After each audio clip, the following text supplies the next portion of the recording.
Mic check 1 2 1 2. Mic check 1 2 1 2. Mic check 1 2 1 2. Mic check 1 2 1 2.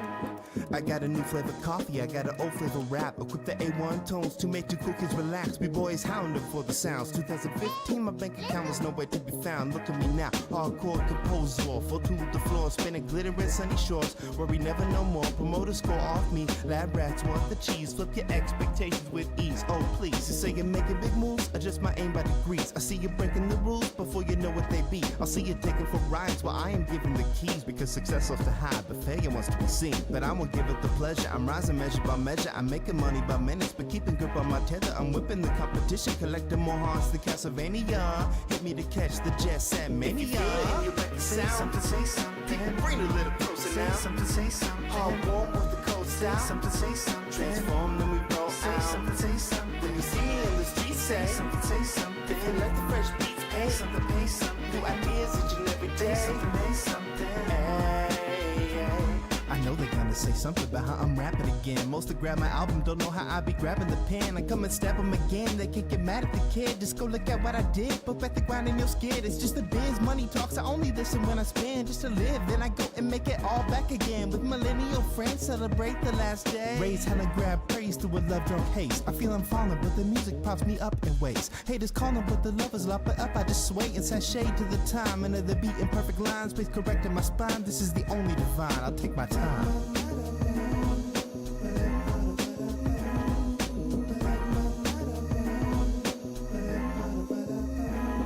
If you feel it in your record sound, something, say something. Bring a little closer now. Something, say something. Hard warm with the cold style. Something, say something. Transform, then we roll out. Something, say something. When you see me in the streets, say something, say something. If you let the fresh beats pay something, pay something. New ideas each and every day. Something, pay something.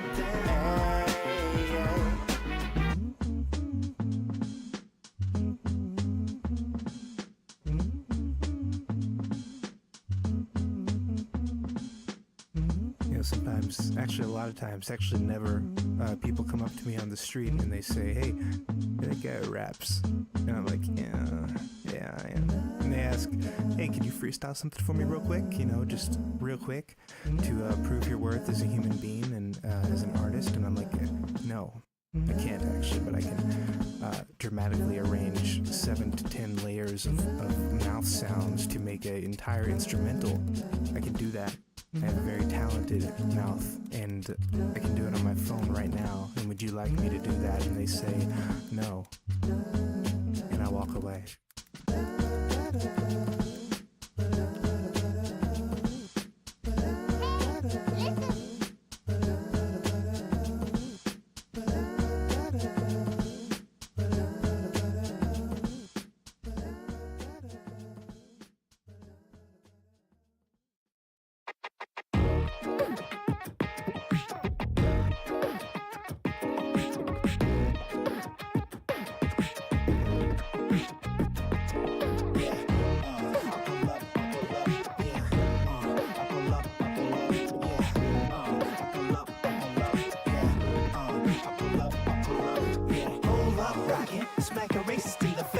Jet out and leave him screaming in the place. Hold up, rockin', smack a racist in the face. Jet out and leave him screaming in the place. Hold up, rockin', smack a racist in the face. Jet out and leave him screaming in the place. Hold up, rockin', smack a racist in the face. Jet out and leave him screaming in the place. You can pull up on me, I can pull up on you. If I hear you acting out, you know what I fucking do. I don't need a whole crew, I'm one pissed off man. 20 years of ear training and some ice for my hand. If you live on my block, you might want to be nervous. A daily walk can become a smacking subscription service. And I don't even hesitate if you're a fellow musician. I ask you to sign both my hands and then I'll smack you with them. Oh, I know that look, you're trying to link cause I'm white. So slide up to me saying, these people, am I right? But don't whisper in my ear like the yin yangs. We are on the same page the way we see things, and I won't let it hang. Ain't no life in the blow, just a whip and a steam. To remind you what I mean, if you don't listen when I sing. So next time you violate a human, try to have a date, better pray the two mellows, not one arm synced away. Hold up, rockin', smack a racist in the face. Jet out and leave him screaming in the place. Hold up, rockin', smack a racist in the face. Jet out and leave him screaming in the place. Hold up, rockin', smack a racist in the face. Jet out and leave him screaming in the place. Hold up, rockin',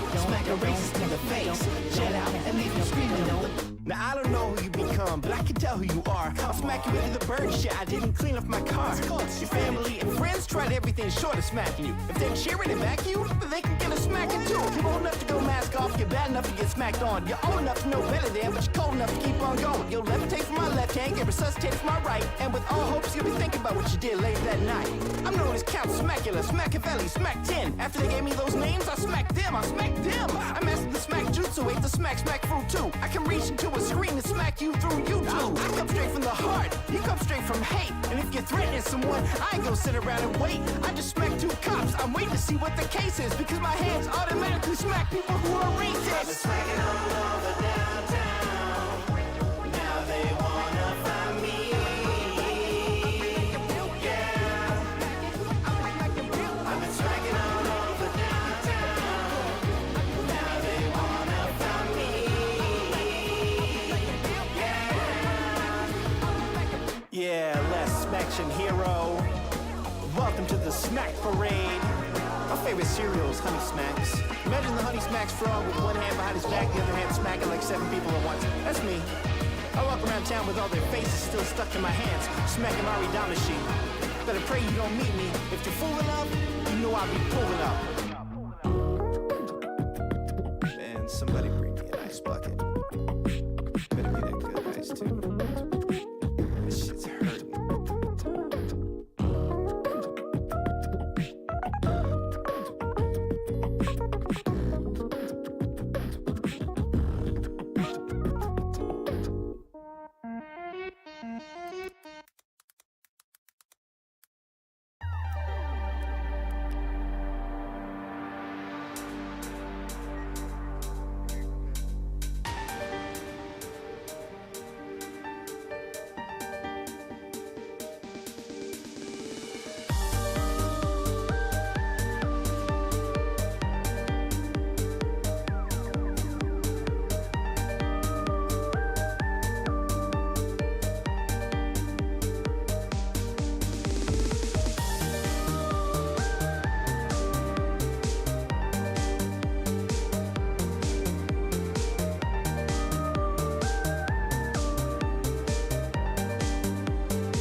And now, Jinx and Electo get themselves a drink.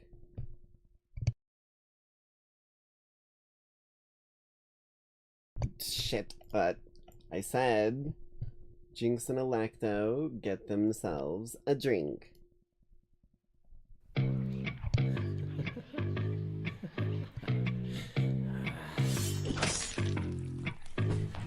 Here I am, once again, creeping my way through the floors. I'm here to collect my big boss's debt, and something tells me it's yours.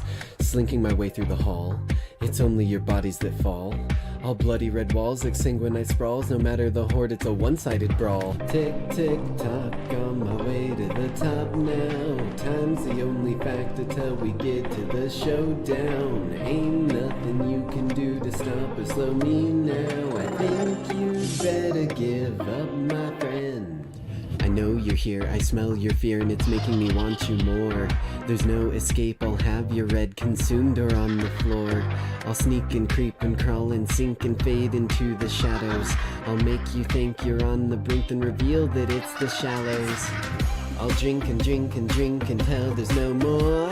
Then leave my car, take your head and go back to the first floor. Where we came from, there are many more, and I won't give up the hunt, my friends. Then once again, here I am, crashing my way through the doors. I'm here to collect my ravenous debt, and inside of me it roars. Immense strength set free.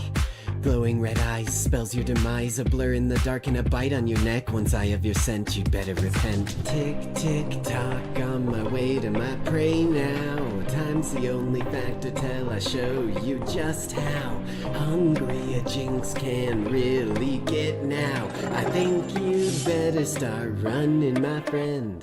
I know you're here, I smell your fear, and it's making me want you more. I'll have your red consumed, or all upon the floor. I'll sneak and creep and crawl and sink and fade into the shadows. I'll make you think you're on the brink and reveal that it's the shallows. I'll drink and drink and drink until there's no more. Then leave my car, take your head and go back to the first floor. Where they came from, there are many more, and I won't give up the hunt, my friends. Tick-tock goes the hungry clock, rains through a bloody hourglass, ticking every way towards critical mass, and soon I'll be back on the hunt, my friends.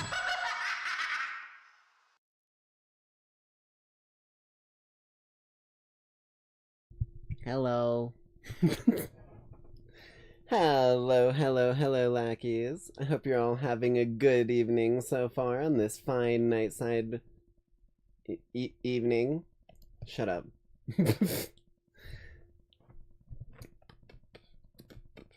There we are. Let me get us some tunes in the background here, why don't we?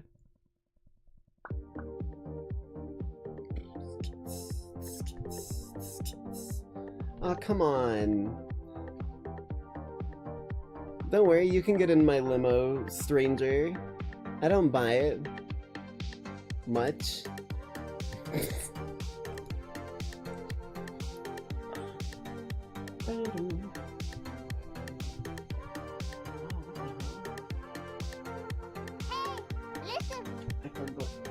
I forgot to get myself an extra drink. But I've got the rest of my Poseidon's brew, we'll call it.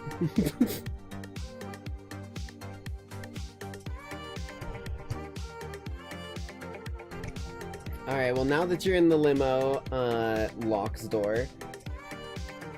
So like, I've never been around here. What's the place like? I'm brand new and I'm bad at making friends. It's much better if it's like a 1-to-1 for me.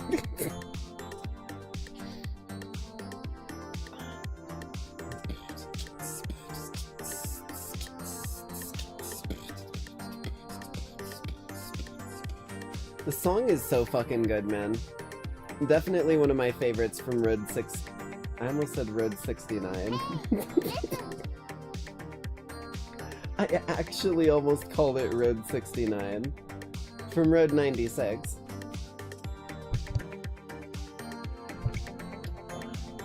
on my meat. I do kind of want that much.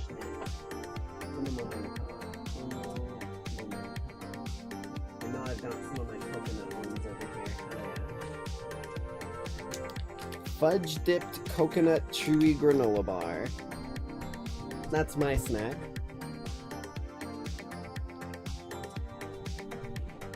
Okay, so now that we've got all of the pleasantries out of the way and you've told me all the shit I need to know, which do you prefer to keep, your left or right kneecap? What, you didn't think that you were getting out of this scot-free, did you? Just imagine, dude. Average warlord picked up for interrogation by me. Or average warlord goon, I guess.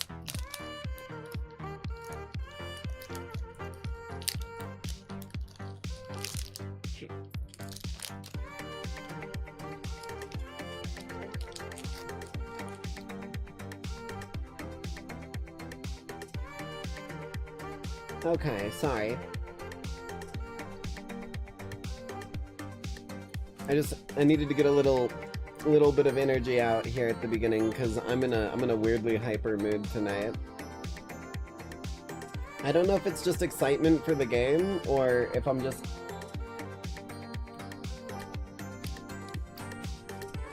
maybe I'm just a goofy goober today, who knows. I'm like looking around, I'm like I didn't really drink much caffeine today. Hyper mode. Hyper for Hytale, that's for damn sure. Okay. Let's go ahead and, for those of you wondering, yes, we do have a few videos before tradition, as you, or a few traditions,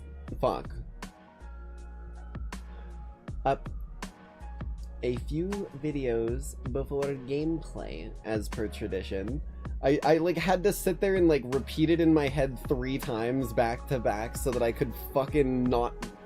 I don't know who cast tongue twister on me, but Jesus. We do have a couple videos. It shouldn't be as long as the previous ones. We've got 3 quick videos, the longest one being 25 minutes. And the shortest one only being 9 minutes. But all 3 of them caught my eye, and I didn't want to just kind of drop them to the wayside. And I figured, hell, we're in kind of catch-up mode, may as well do it now. We'll do it live. So, let me bring us over here. Get me on over here. And we should be able to... Blam. When streamers ruin their lives in seconds. One moment, I'm gonna crank down the volume.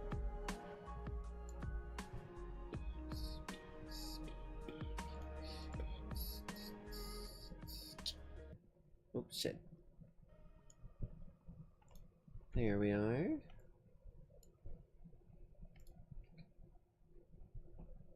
I'm curious to see what the hell this is all about, but wait, is that who I think it is? I'm not sure who this channel is, but that like profile picture looks like, oh, he used to do like Vine and stuff. I can't put my finger on it. This streamer got banned and even arrested for a text-to-speech donation. C4 has been Streamer got banned. This streamer got banned and even arrested for a text-to-speech donation. C4 has been successfully activated. Bomb detonation countdown shit. successfully started. Are we serious? Dude. That started...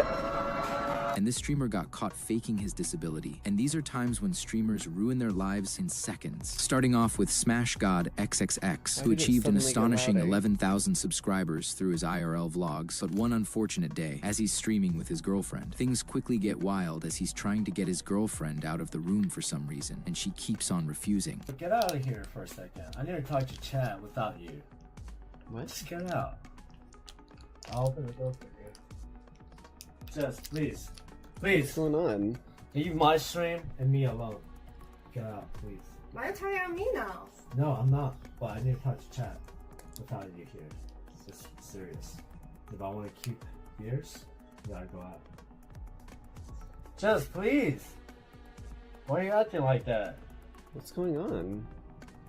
I am a little... Why are you acting like that, bro? And as he tells her to bring him a beer, his girlfriend refuses, saying she's not his maid. Don't come at me like you know everything. Uh-oh. I You don't know shit. Exactly, so keep your mouth shut.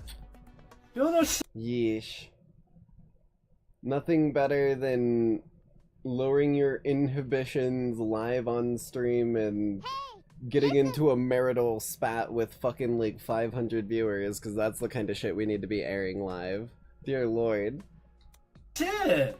Bring me my beer. My beer's right there in the living room, actually. Dude, I won't... Oh, Jesus. I won't lie to you, though. Alcohol will fuck you up. Like, people don't realize how much damage and how impaired you really are. This right here is a pretty prime example. I've had a good few alcoholics in my life that I've seen. And it's not a pretty picture. You don't see it coming. You don't see it coming. You don't listen to the people telling you that it's coming. And then you get hit by the fucking train. I gotta be real with you. It's not pleasant at all.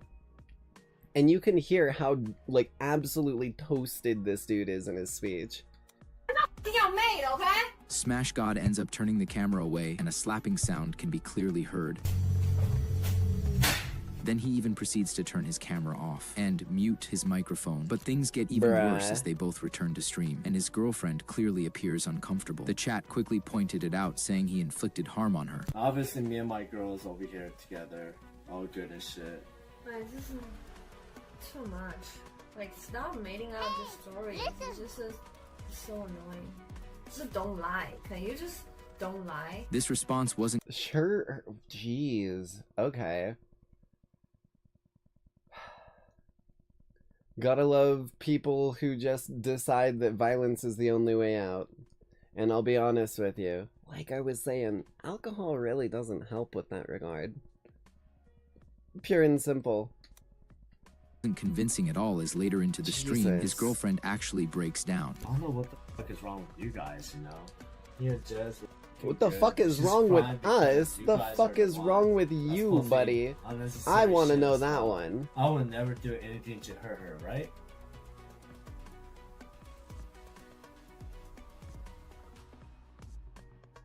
This was followed up by a ban from Twitch, which remains... Your Honor, I believe he is doing what is called in the judicial system, prompting the fucking witness. You don't go, hey, tell him I would never do anything like this, and then go, I'll pay you like $50,000 if you tell the judge that I could never do this. Like, that's...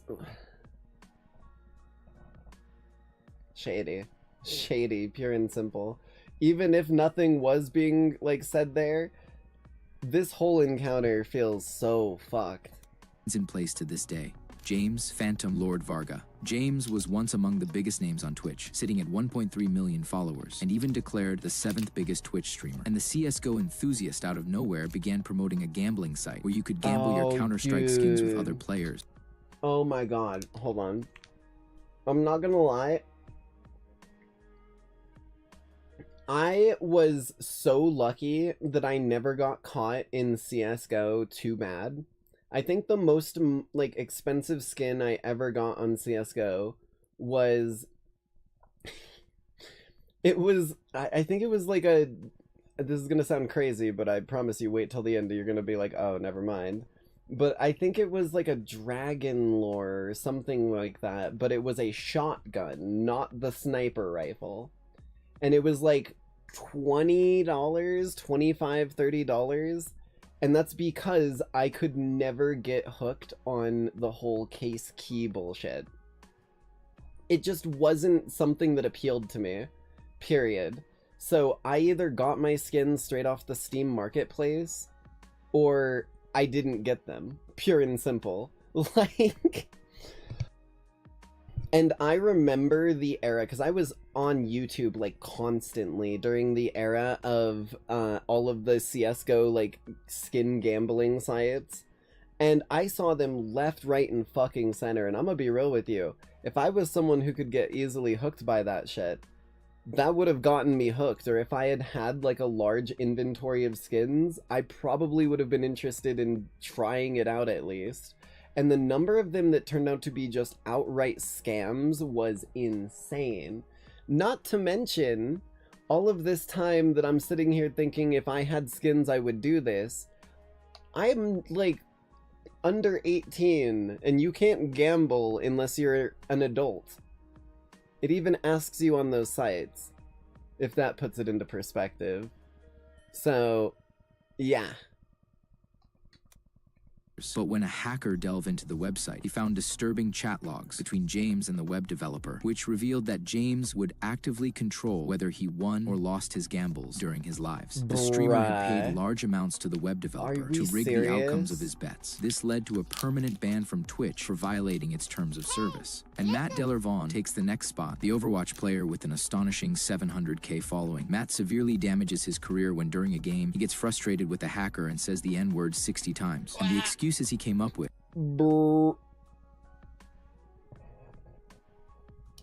60 is fucking crazy. What kind of excuse? The excuses he came... 60 is... You didn't double down. You didn't triple down. You fucking said, I'm digging this hole and I am lying in it. Are you insane? Jesus. With include having a tough day, bad sleep schedule, and his internet lagging. This was followed up by a temporary ban from esports, and eventually when he tried to make a comeback, it only led to the final nail in the coffin. Okay. I was wondering. I was like, how the fuck do you mean temporary? As he ends up making sexist remarks against a female teammate. You're f***ing trash. Go cook a sandwich, you f***ing bitch. But legendary Heyya takes the spot.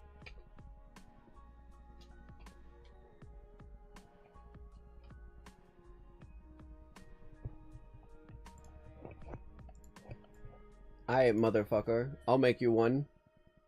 How about a goddamn knuckle sandwich? Because that's the only one you're gonna fucking get, dickface. Jesus. Oh my god, man. I don't understand it. I don't understand it. Teammate, you're f***ing trash. Go cook a sandwich, you f***ing bitch. But legendary Heyya takes the spotlight as she destroys her career with a single phrase. Kids with cancer are meant to die. It all started when a random user made a donation asking...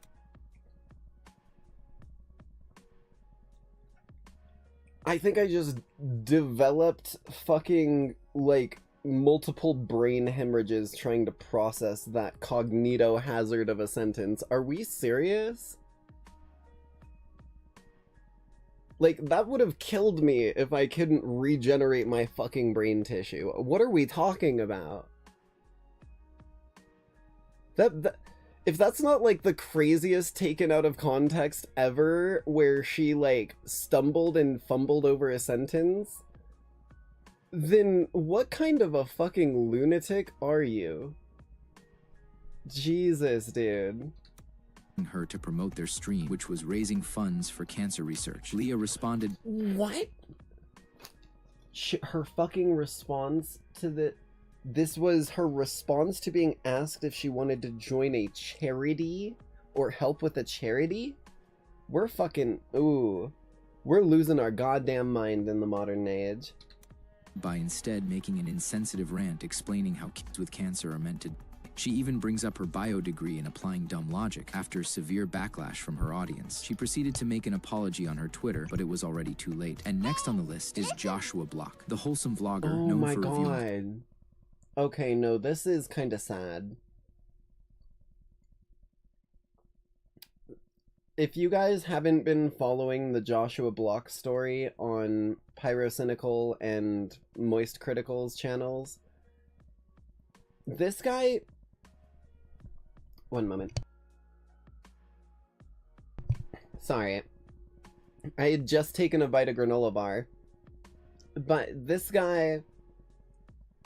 He, like, look at him here. He looks like such a bright, like,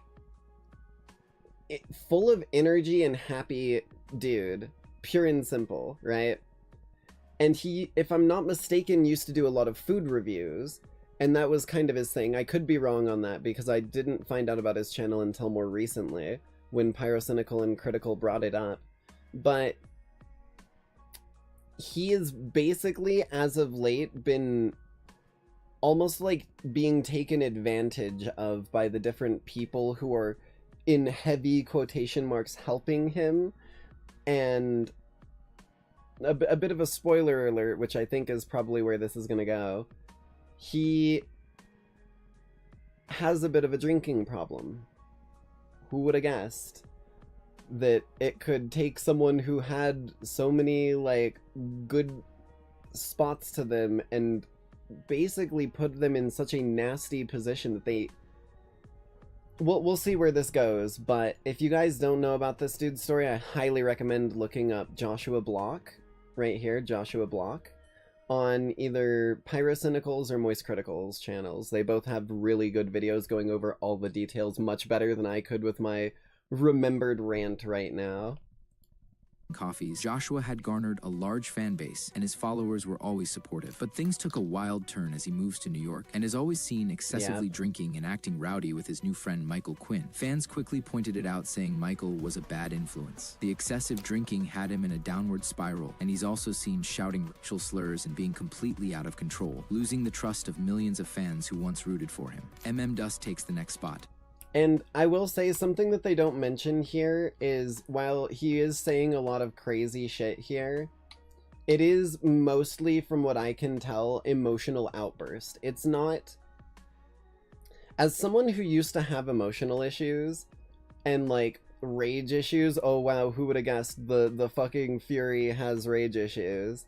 But there's a difference between an emotional outburst where you're saying the stuff that you think is going to hurt the most, and you're saying the stuff that is going to be the dagger pushing back on the things that you think are threatening you or hurting you. When you have emotional outbursts like that, you pick up a weapon and fight back. It's a survival instinct, is what it is. You don't care what the weapon is, broken bottle, like fucking used syringe in the side of the road. You pick it up and you fight back. And it is important to remember that he has some pretty heavy emotional issues. I believe he's autistic, I might be wrong on that, and is, like, from what people knew of him before the alcohol and the bad influences came into his life, he was a very kind, very loving kid. So that should be a bit of a statement for how bad influences and a bit of alcohol addiction can drag someone. Joshua looks eerily similar to a guy I knew in high school. Facial hair, wore a captain's hat. I think the captain's hat is a somewhat new addition, so it might be someone else. Unlike the other streamers on this list, he's relatively small, peaking at just 15 concurrent viewers. But surprisingly, he was invited to speak on a panel at a Twitch convention, and that's where he completely destroys his career, going on a cringeworthy rant about how he treats his viewers. When I look for streamers that I want to relate to them. I want them to be witty. I want them to be cool. I want them to have that unique aspect. Do I have that? Or am I just like some goober that you guys like pushing into lockers and like pouring milk on? That all of us strive to have, but I need there to be a little bit of a relationship because I don't want to talk to a fucking wall. Okay, but listen. Well, part of the thing for me is I specifically yes, don't want Jinx. my Oh viewers boy. to have any kind of relationship. Which one? That was a multiple so, like, choice like, question. Kind of works out, right? Yeah. I'm kind Shit, of like I'm all hitting of my them? goal, but No, you totally are. Yeah. And It only gets worse when he openly Oh, he's a brags WoW about having player. a god complex, insisting wait, no, that that's despite Smite. his tiny audience, he's That's simply Smite, better than right? everyone else just That because looked he like streams. Smite. And, Yeah. and as weird as that sounds, and it's like it's kind of like low key like god complex kind of thing, is I don't feel like many of my viewers should relate themselves to me because, and this is like super like Wait, kinda, what? like like kind of weird, is like I do think of myself as better than, or Okay. not better, but like bigger.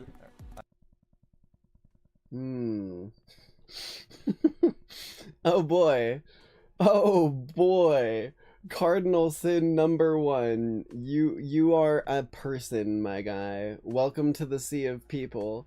The only difference is you've got a fucking camera and they don't. That is the only difference.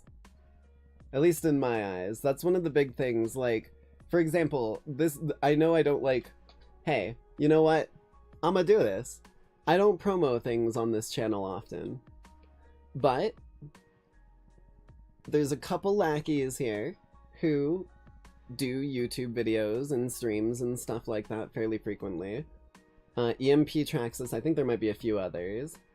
But if any of you guys in chat, well, I guess you can't in chat because links don't work. But you know, if you do like streams and stuff, promo yourself here for a minute. Any of you lackeys interested, you know, check them out. Because the only difference is, and I've encouraged them from the beginning, I'm a fucking goober on the internet who goes, ooh, wooba wooba, when I get mad, my eyes glow. And then I lose my brain, and shit like that. The only difference between me and any other motherfucker on this planet is the fact that I got a camera. And I stand by that, I genuinely do. Like, I try to have a good, like... What's the word for it? I try to have a good time, and I hope that everyone else does as well, and that's really the best that you could really do. This is going sideways. There's no good way to say this. I think of myself as like above the average person, so I don't feel like And some sick VTuber models. As like bad as that sounds, I know. That's one thing, yes, but even if you've only got something as simple as one of these bad boys.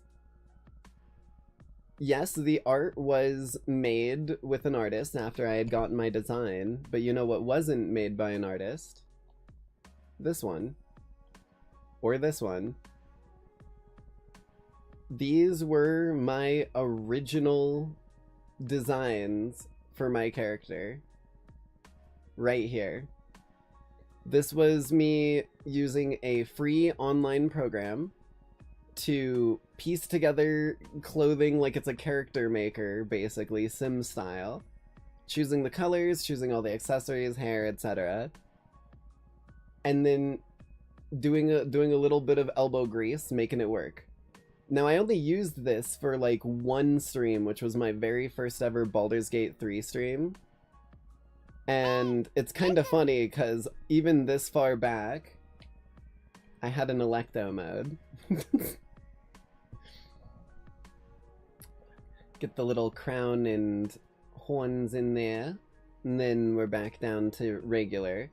But even people like Shy Lily and a bunch of other big VTubers started with something that they could get for free or for cheap or could make themselves, tossed it together, grew it over the years, and lo and behold, when you build it up brick by brick, cobblestone by cobblestone, and foundation by foundation, you suddenly end up with something that's pretty big after a while.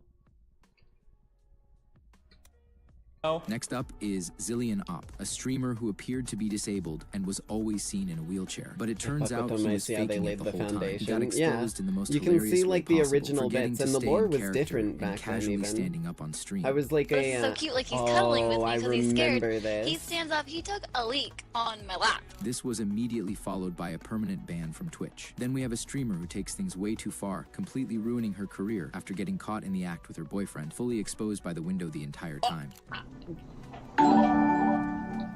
Can I don't know if I can even show this.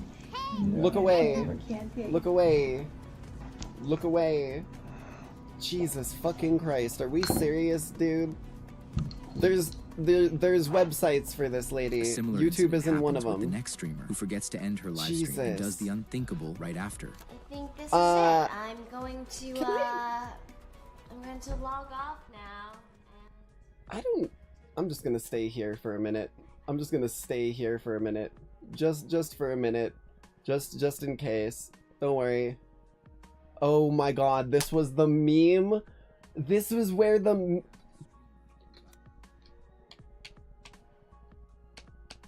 Okay. Nothing too crazy happens. But this is where the meme format that I kept seeing came from. Oh my god, dude. If you've ever seen the meme of someone playing guitar, I think you know what I'm talking about.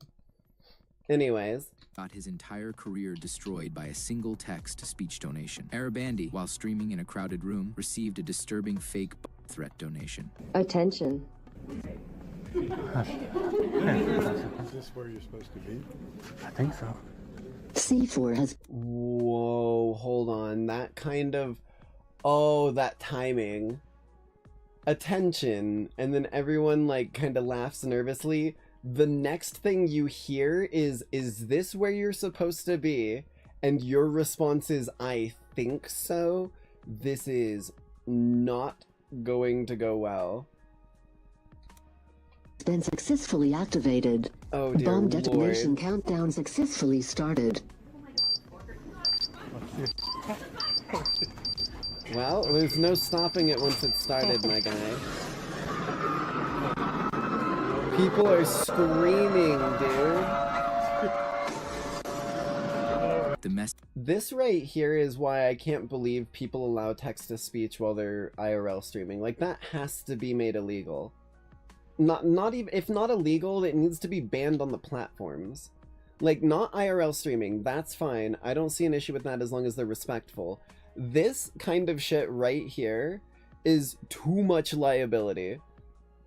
This isn't, I don't think this could, maybe it could be said on the streamer because they didn't disallow it, but I feel like it should be disallowed on the platforms.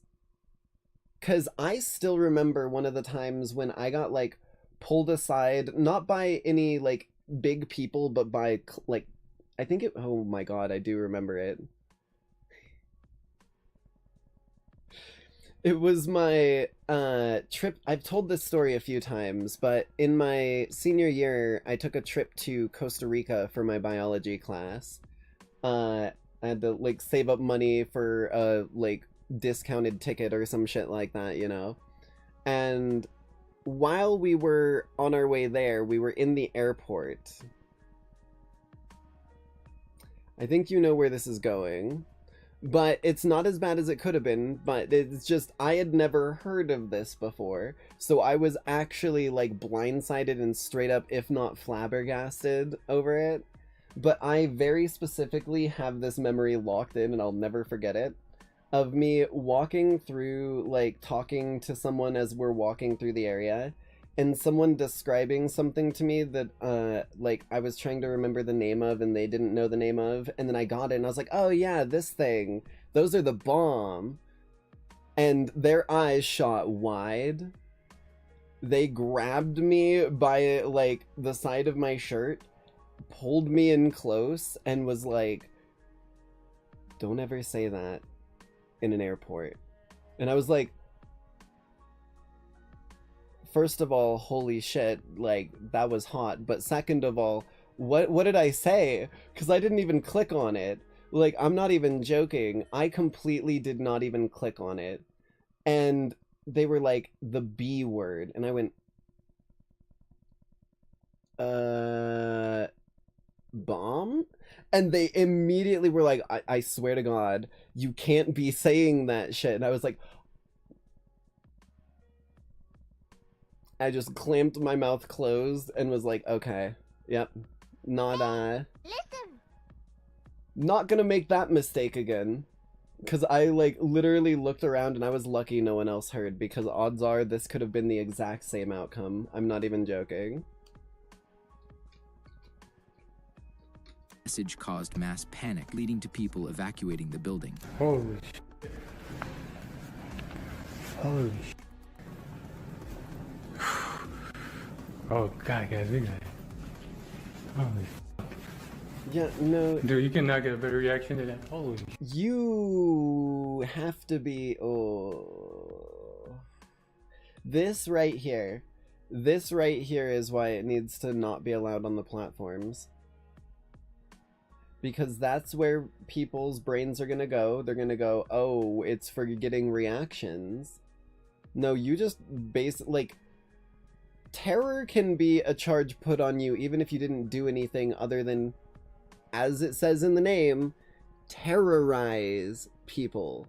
If you're disrupting the peace and you're making people fear for their lives to the point where they have like panic attacks and shit, that is terror. Welcome to fucking federal crime level, buddy. Things escalated when the police got involved, and he was ultimately arrested and charged with making a bomb threat. Right now. Wait, what's going on? On the ground, don't make any sudden movement. Oh, yeah, I'm recording, bro. If you're gonna shoot me. That's fine. What are you doing, bro? Put the gun down. Put the gun down. What are you doing, bro? Your backpack, you got me? What are you doing, bro? Jesus. That's totally fine. Move this way. Alright, let me check my phone. Contacting the place to threat. Move away from What? the shit right now. That way. What did I do? On the ground. I didn't do nothing, bro. Next up is FaZe Jarvis, the rising Fortnite streamer who threw his career away by blatantly hacking the game and promoting aimbot. Are we serious? Ooh. Oh, how FaZe has fallen. Listen. Oh, how FaZe has fallen. Kind of makes me glad. Maybe I am in the right timeline, because I was gonna be a FaZe kid when I was younger. I was like really into quickscoping on Black Ops 1 and Black Ops 2. I'm not even joking. Kind of makes me glad I never pursued that, because dear lord. Talk about tarnished legacy. They were like the apex of understanding what movements would do exactly what on their controller, to the point where they didn't even necessarily have to look as much at what they were doing as they could just kind of feel it. It was like speedrunning, if that makes sense. Like frame perfect speedrun type shit. They were basically like the TAS. Only I feel like 90% of people, even speedrunners, would fail some of the trick shots that they lined up because they practiced it so fucking hard that it's like TAS level. It's unbelievable. Bro.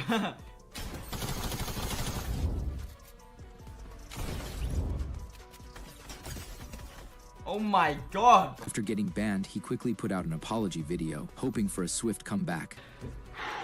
You know, it's obvious that I made a massive mistake. And of course, I would never think about doing anything like this again, you know? That is the face of someone who regrets their actions.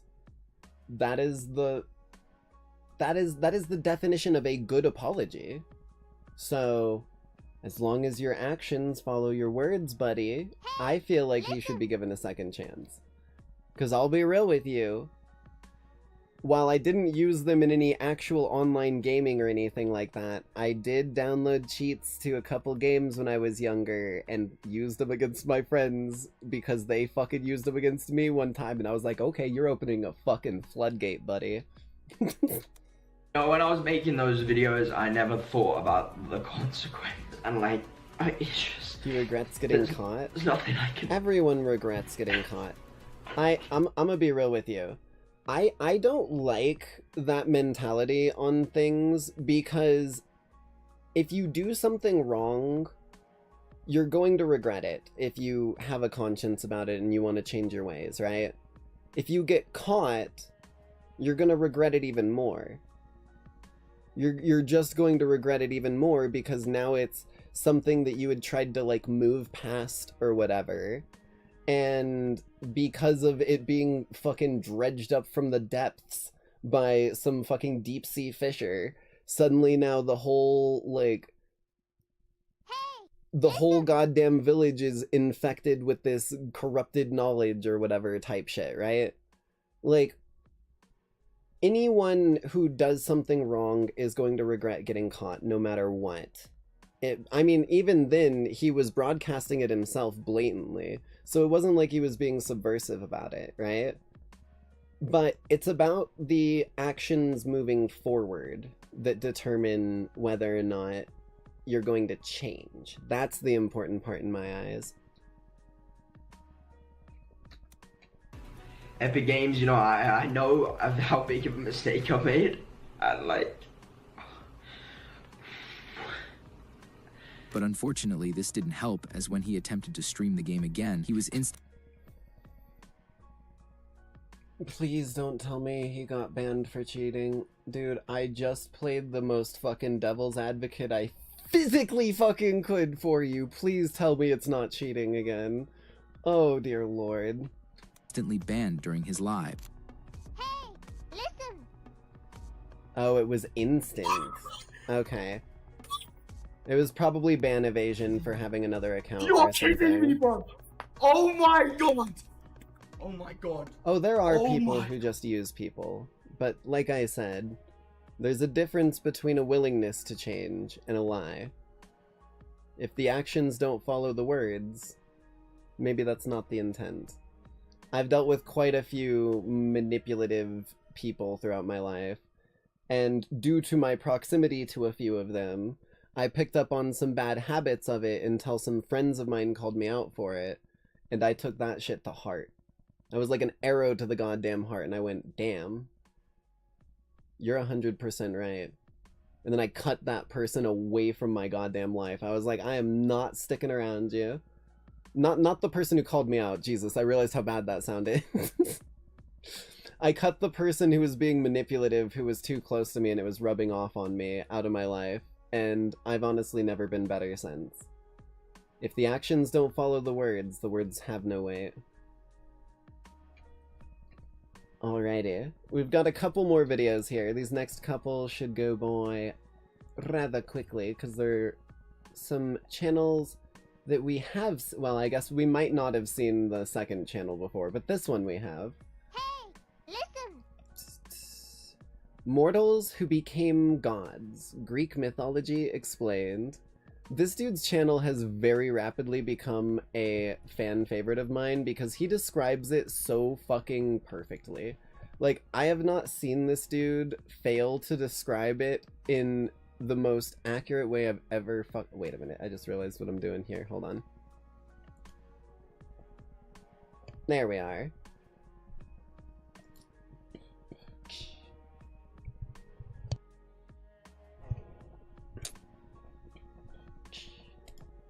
Get a sip of my Poseidon's beverage. Poseidon's dihydrogen monoxide. I'm telling you, man, I ain't saying the name of any fucking sponsored shit until they fucking pay me. I'm tired of it. I can come up with my own fantasy equivalent and then I don't even have to get paid by you. Also, I like this dude's shirt.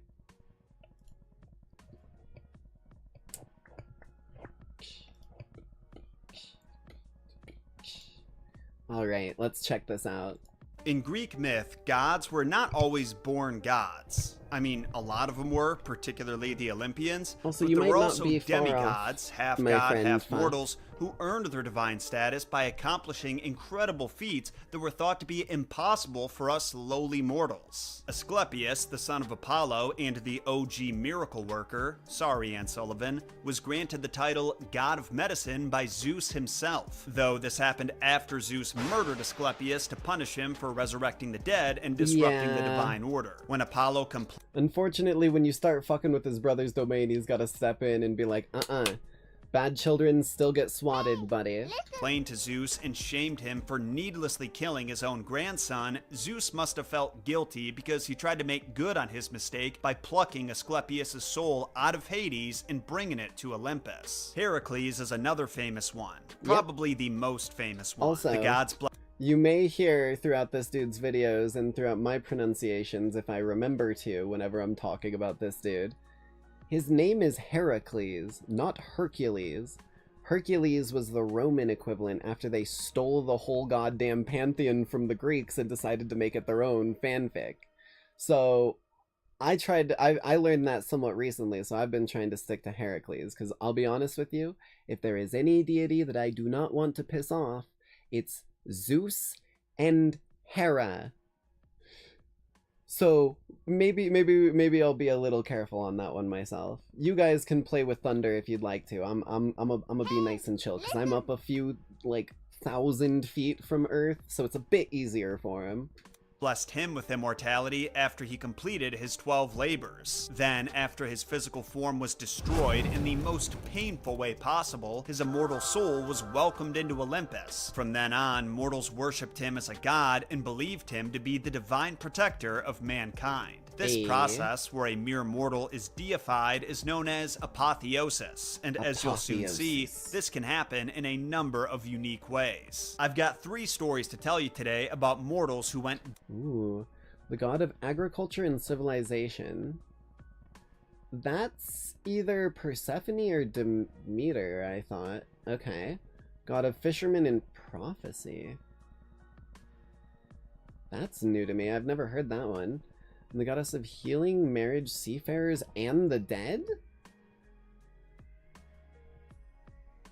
I thought Hera was the goddess of marriage.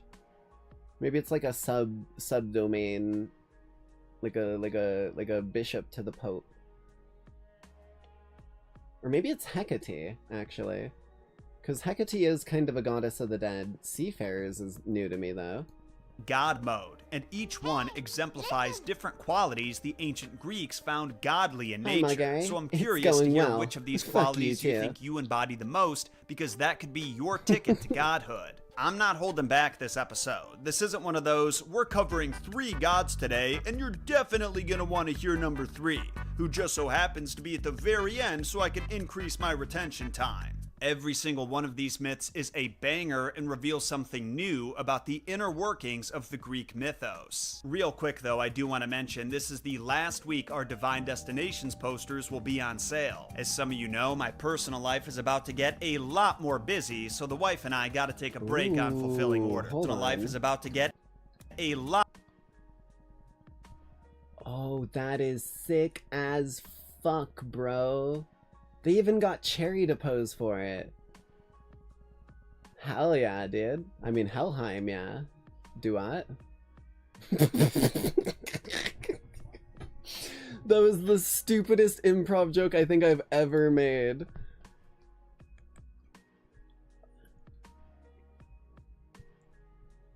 That's sick, dude. I love that. That is mwah, chef's kiss. You really captured its good angle. Destinations posters will be on sale. As some of you know, my personal life is about to get a lot more busy, so the wife and I gotta take a break on fulfilling orders. So make sure to get your order in by the end of the month so you can show off your Underworld souvenirs to all the restless shades haunting your house, or secure the perfect Yuletide gift for your favorite pagan. Hit the link in the description or go to meremortals.store to secure yours before they're unlisted forever. Now, the Greek gods tried to avoid directly involving themselves in human affairs. Instead, they did it remotely, often through a proxy. In some cases, where puny mortals had to be punished, that proxy took the form of a plague, a monster, or a natural disaster. But other times, the gods would reveal themselves to a single exceptional human and assign them a divine mission, or assist them with one. You might consider those humans that god's chosen one, and our first subject, Triptolemus, is Demeter's chosen one. His brother. Demeter's chosen one's brother. Oh. That'll make more sense in a minute. Demeter's so you remember chosen that one's time brother. that Hades whisked Persephone away to the underworld, and her mother, the goddess Demeter, was so upset about it that she almost froze all of humanity to death? You see, the moment that Demeter learned of her daughter's disappearance, finding her became priority number 1. Everything else, including her responsibilities as goddess of the harvest and agriculture, fell by the wayside, and the world became a frozen wasteland. When most people tell this story, including myself on multiple occasions, they tend to leave out the select few sojourns that Demeter took during her search. One such sojourn was in the kingdom of Eleusis, where she was warmly welcomed by King Celeus, who didn't even know she was a goddess because she was disguised as an old woman and called herself Doso. But he took her in anyway because his wife had just given birth to a son and they needed a wet nurse. Celeus continued to be exceptionally generous to the disguised Demeter, and the goddess wanted to give him something in return. So it's funny that's actually a very common thing in Greek mythology. The idea that the gods love to disguise themselves and walk among mortals. And it was specifically a, tale that was so prominent because they wanted, just looking at it from a theoretical, why would that be the story focus sense, right? It was very, very, very, very important in that regard to avoid pissing off the gods by somehow doing something mean to one of them, not realizing it was them. So it became tradition to treat everyone, even strangers, with a kind hand. That's where that comes from. Every night, before putting his son Demophon down for bed, she would put him in the fireplace. Not because she wanted some baby brisket, but to burn away his mortal soul and bless him with immortality. But this wasn't a simple process that could be completed in a single night. Demeter had to conduct this ritual a few times for it to take full effect. Think about how baby Hercules had to drink every last drop of that mortality potion in the Disney movie. It's that, but in reverse. And with fire. Disaster struck the family on hold on. I was stuck in chat and I just missed what happened. Mortality. But this wasn't a simple process that could be completed in a single night. Demeter had to conduct this ritual a few times. Oh, she was blessing him with immortality. For it to take full effect. Think about how baby Hercules had to drink every last drop of that mortality potion in the Disney movie. It's that, but in reverse. And with fire. Disaster struck the family on one fateful night, though, when Demophon's mother, Medivira, walked in on Demeter mid-ritual. This interruption distracted Demeter and broke the aura of protection she had placed on Demophon, leaving the poor, innocent baby vulnerable to the flames. In a matter of seconds, the son of Celeus was disintegrated by the raging fire, and the goddess had some splaining to do. After revealing her true form to the royal couple and apologizing profusely, Demeter insisted on making it up to them. The king said, "That's fine, just please don't put one of our babies in the fireplace again," and Demeter responded, "What if I'm real careful this time?" Demophon's soul was already lost at this point, but he had an older brother, Triptolemus, whom Demeter could confer her blessing onto instead. Then, after the ritual was completed and she saw the royal couple still had looks of doubt on their faces, she threw in a bonus gift.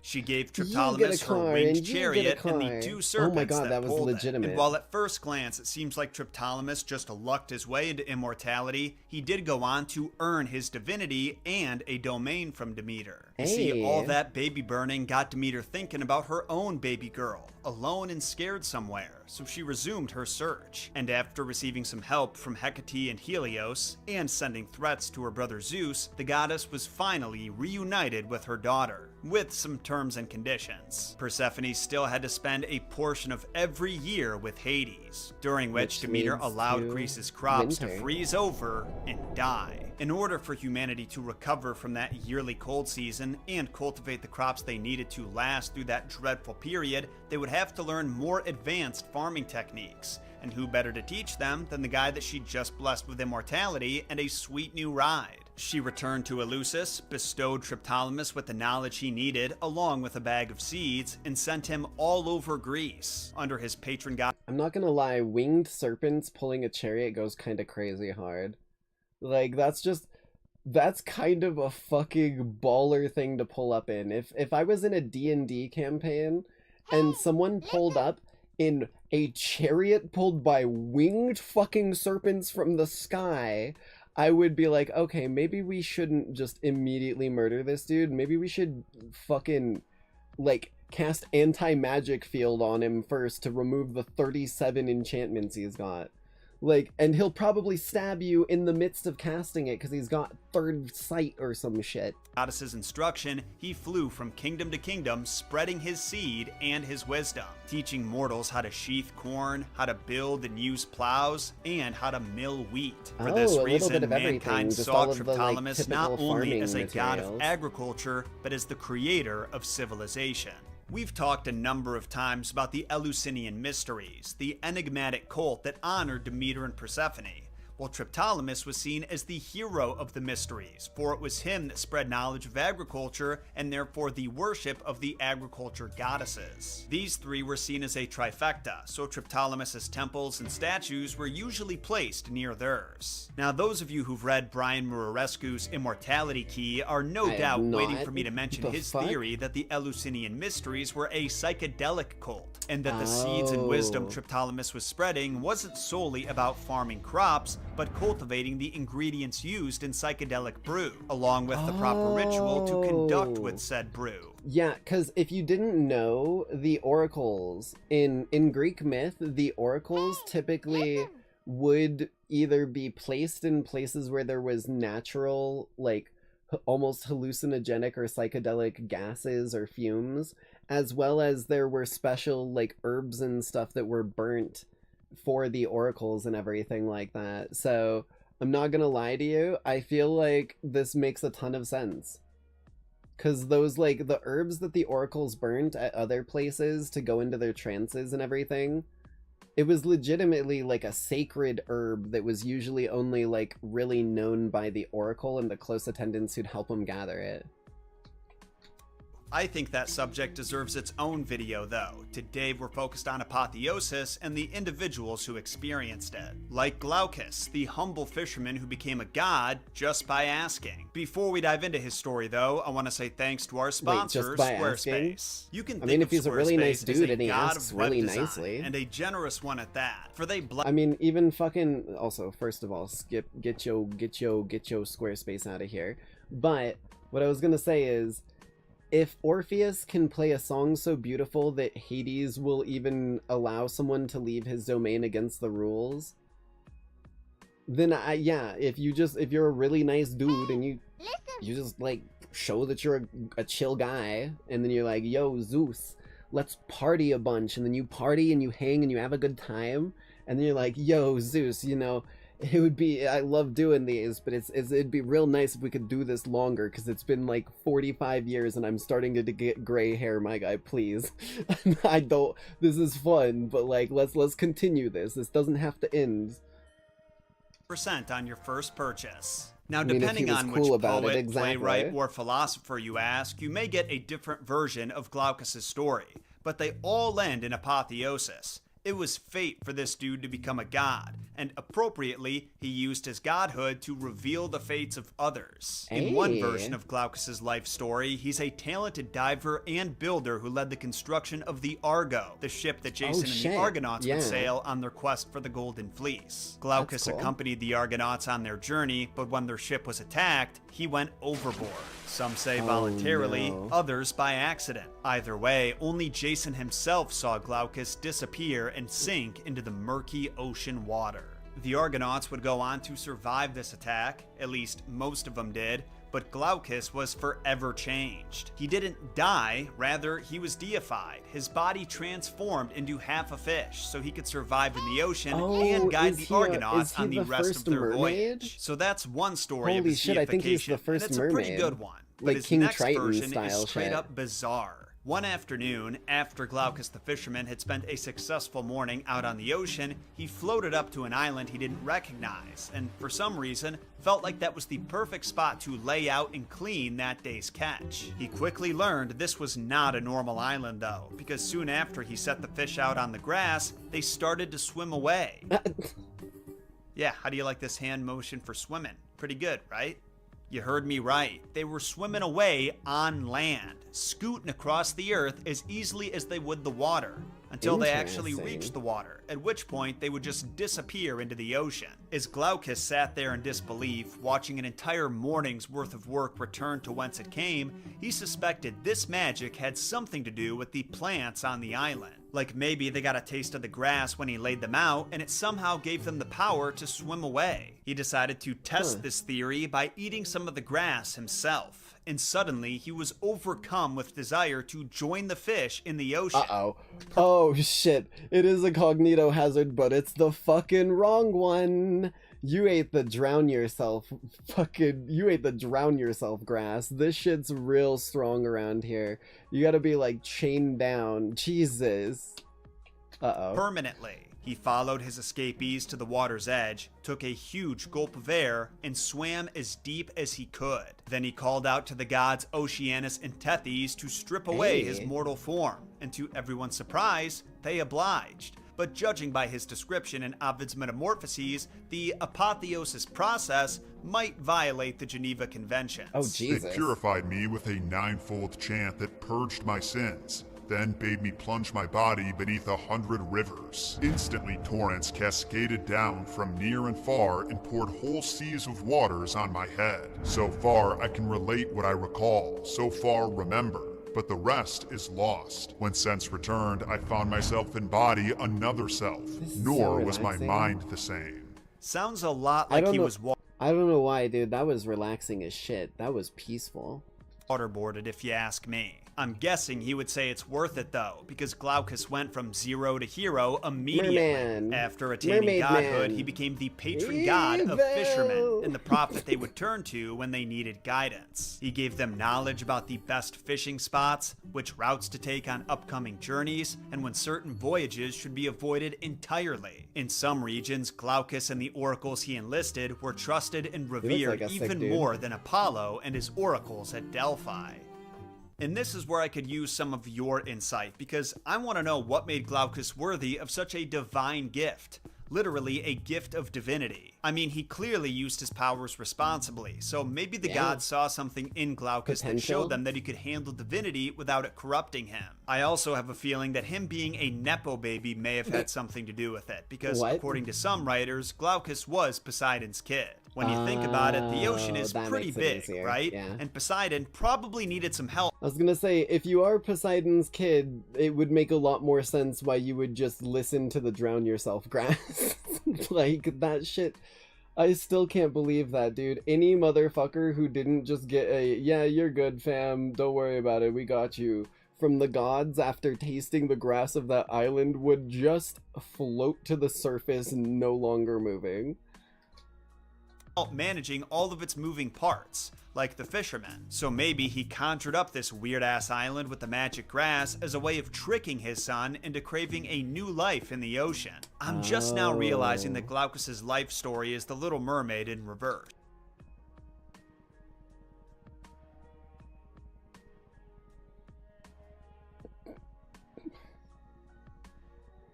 Maybe that's why King Triton accepted at the end of the movie.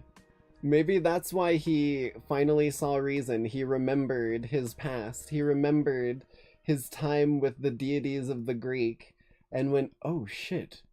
You know, when I was young, I kind of had a story quite like this. Granted.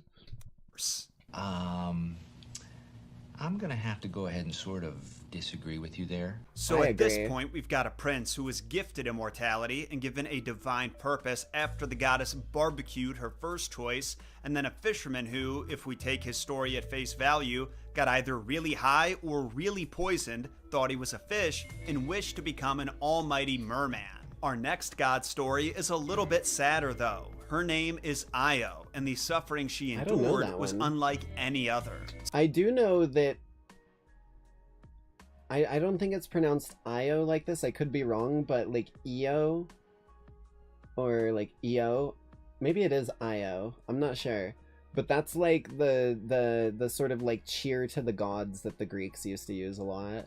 Some of you are probably already familiar with Io because she had a pretty famous love affair with Zeus, and this just so happened to be where our story begins. I don't know this one. One day, when Princess Io of Argos was walking through the meadow minding her own business, the god of storms caught sight of her and nearly caused a downpour in his pants. He had to have this girl, and he told her as much. But for some reason, she got scared of the formless voice in the sky talking about wanting to bang her and ran away. Not one to take no for an answer, Zeus trapped Io in a spiral of dark clouds and helped himself to ravishing her. Meanwhile, up on Olympus, his wife Hera was wondering why Zeus had shrouded Greece in darkness. Assuming something shady was going down, she decided to investigate. Only the moment she appeared on the scene, those clouds suddenly dissipated to reveal Zeus gently petting a beautiful white cow. Now, Hera wasn't the idiot that her husband took her for. She knew this cow was just a disguise for the latest victim in a long series of sexcapades. See, at least Hera is aware. She's like, okay, bro, listen, motherfucker.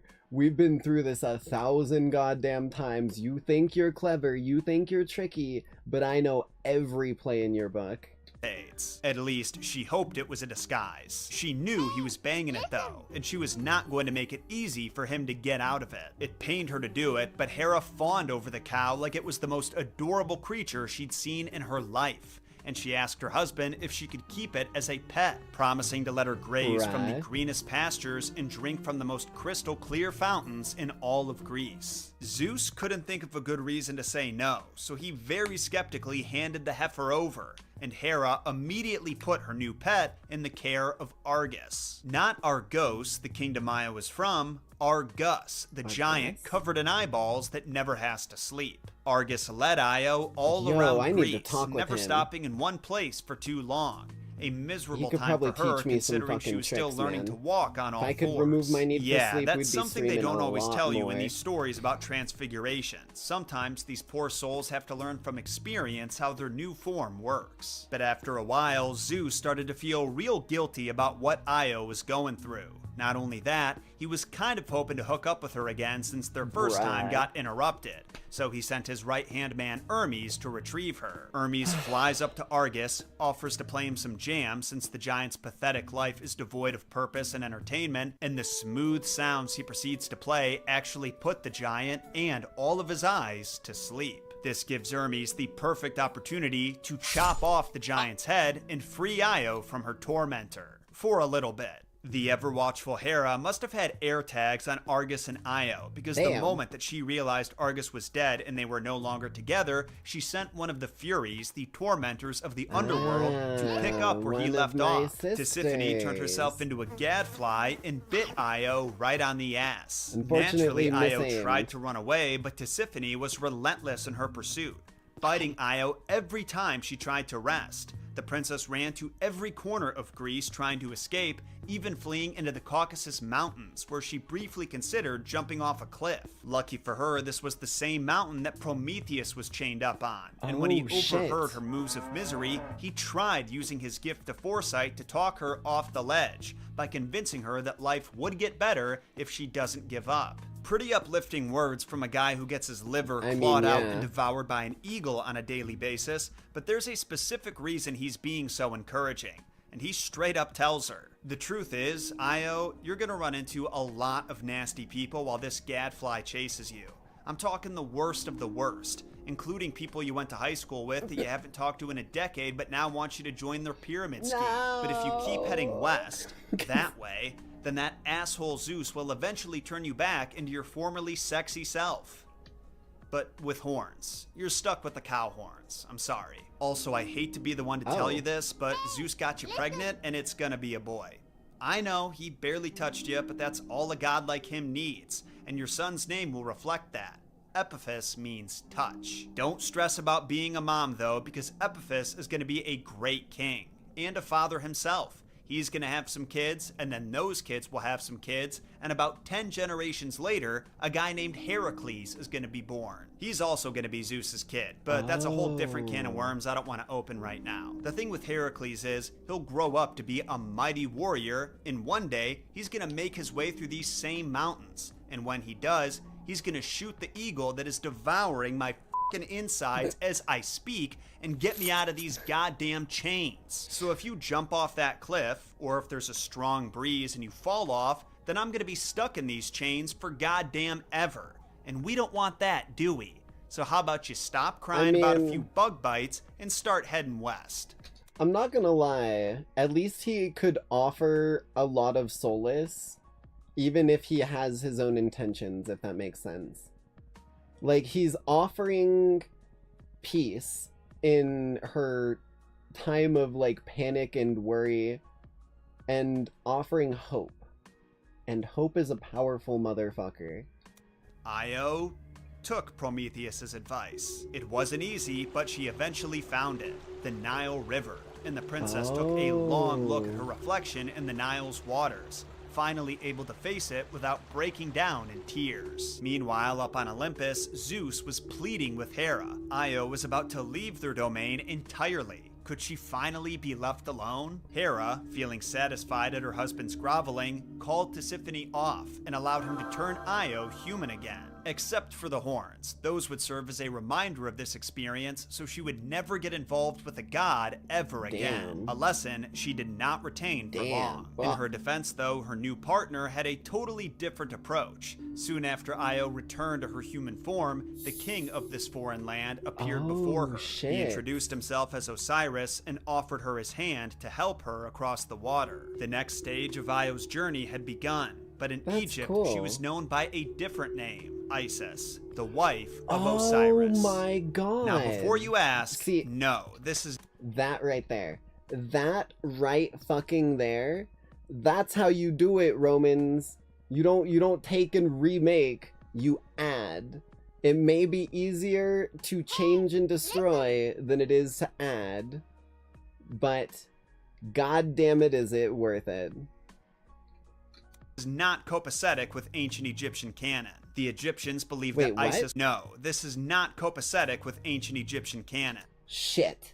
The Egyptians believed that Isis was Osiris' sister and born from the same primordial beings as him and the rest of their siblings. However, when the ancient Greeks visiting Egypt noticed they had a goddess rocking cow horns, they connected it with the story of Io and so they Zeus, made their own syncretizing them into the same being. This story specifically was Ovid's take on that syncretization. As for Io, or Isis's domain, that depends on the time period you're looking at, because over the centuries she evolved and absorbed traits from other gods, one of them being her iconic horns, which originally belonged to the Egyptian goddess Hathor. The Egyptians saw Isis as a goddess of healing and guide to deceased souls, but when the Greeks began syncretizing her, they made her the creator of marriage and protector of sea travelers. So you could go on a pilgrimage of sorts like Triptolemus did, you could be the nepo baby to an overworked god like Glaucus, or you can follow in Io's hoofprints and marry into godhood. Tell me which of these approaches you would go with in a comment.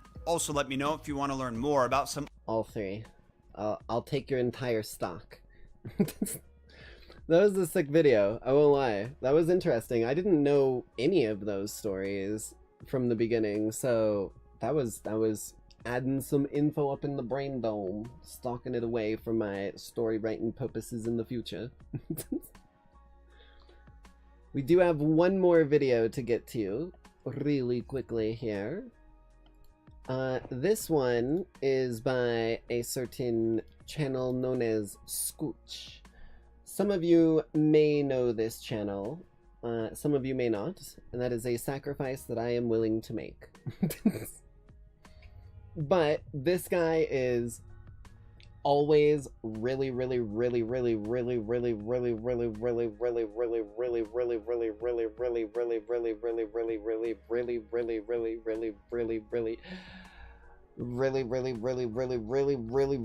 damn funny in basically everything that he fucking does. So when I saw this come out, and I've been in a bit of a Sonic craze as of late, when I saw this come out and found out that it was for Mario 64, or Super Mario 60, whatever the fuck, I went, okay, I don't know what we're in for, but it's going to be good. So, without further ado, let's see if Scooch can beat a Mario game as Sonic.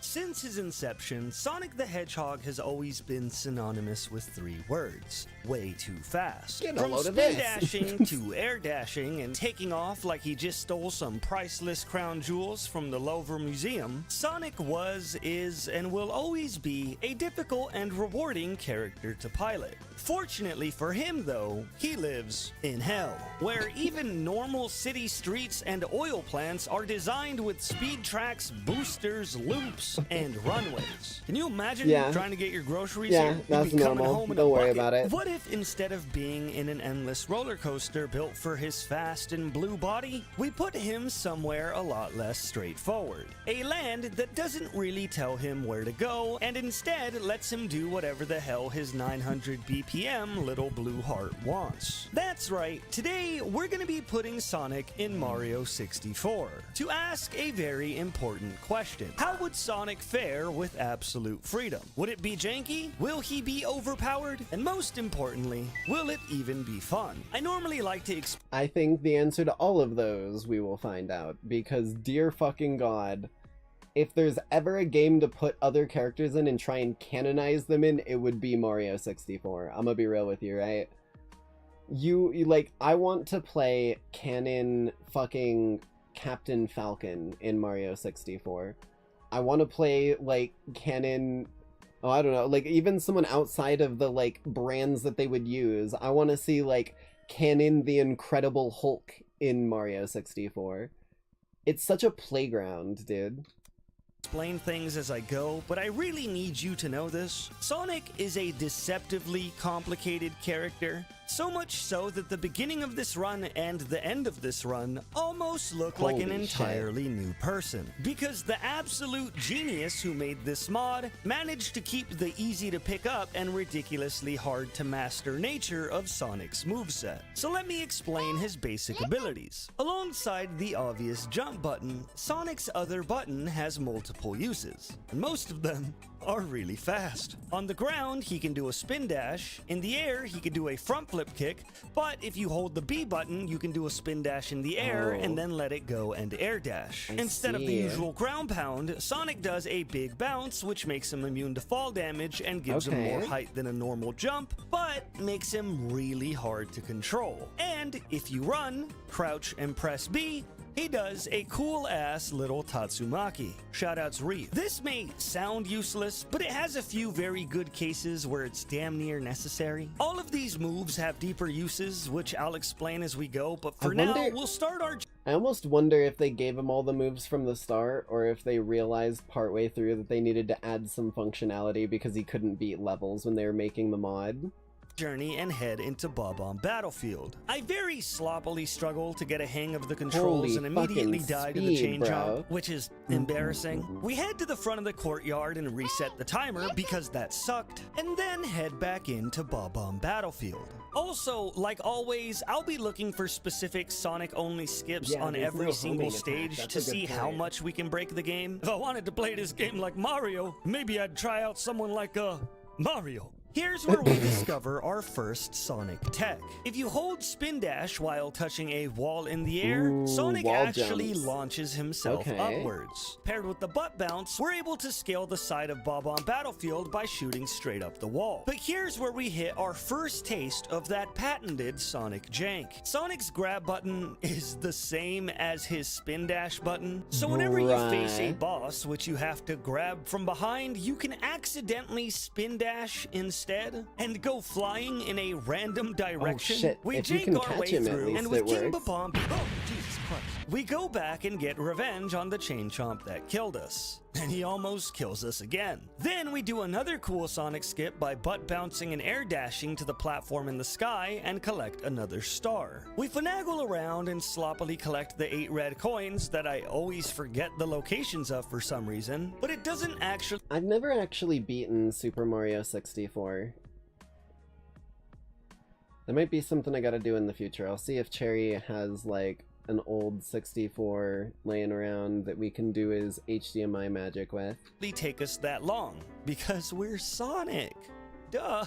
We leave the stage with 4 stars because the others seemed a little bit annoying on this character. But your days are numbered, Koopa the Quick. About to just be another Koopa when I'm done. The fucking race Cool, one, Cool dude. Mountain, You're gonna be which is a bad absolutely stage. blown out of the I'm water. actually the head of the CCMHC, the Cool Mountain Hate Club. We meet on Wednesdays and there's a lot of us. And as an act of rebellion, we turn the heater all the way up. Something about ice physics and having to slide to get to the bottom of the mountain always pissed me off.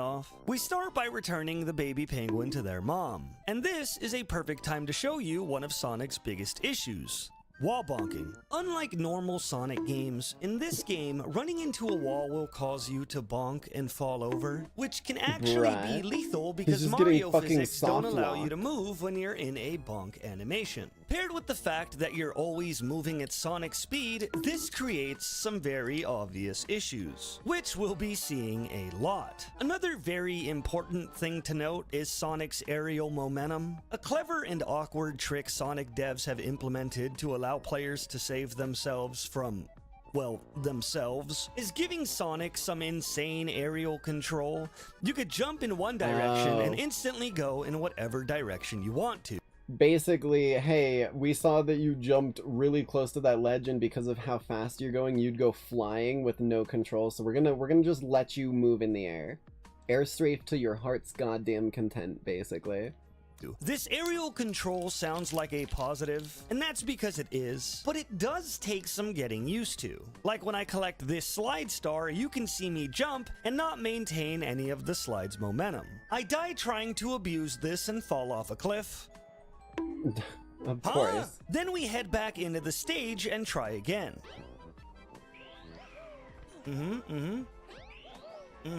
Let's go. Oh my god, dude. That was such an uncanny thing to see Sonic jump and hear the woohoo of Mario. That fucked with me, dude. And now all you gotta do, Sonic, is make it over here. Yes! Okay. Wait, but those were Sonic. You gotta do, Sonic, is make it over. That was Sonic. Let's go. I'm pretty sure that one wasn't Sonic. Weird. 7 stars already. I think that's a good place to stop with this stage, right? And with that, we decide to leave Cool Cool Mountain for good. You may be wondering about my routing, why I'm only getting certain amounts of stars here and there. And the answer to that is quite simple. Judging by how much I'm struggling on Sonic, there are certain stars that I would just rather avoid because I'm ass. Next up, we hit Whomp's. I was gonna say, I don't even know if you could get some stars that would be like up in the air somewhere where you needed to like, well, I guess you can climb walls. And maybe wing cap does work. I'm not sure, man. Repurchase, and immediately die to a poorly timed floor bounce. Nice. Woo-wee! Using a cool bounce into wall spin combo, we grab the star on the side of the mountain. Then we try to do something cool and are humbled instantly. Oh shit. Not bad. Well, okay, not good either, apparently. And, well, after a bunch of failures, we finally make it to Thwomp and start our battle. Definition of fumbling at the finish line. Nope. With him defeated, we head back into the stage to spawn the next star at the top of the mountain, and we. If you hear any crinkles, don't worry about it. My mic's not fucking up. I'm eating peanut butter chocolate granola bars again. We managed to climb there pretty quickly using some cool skips. This is a good skip. Hold on now. Hold on. Cool, okay.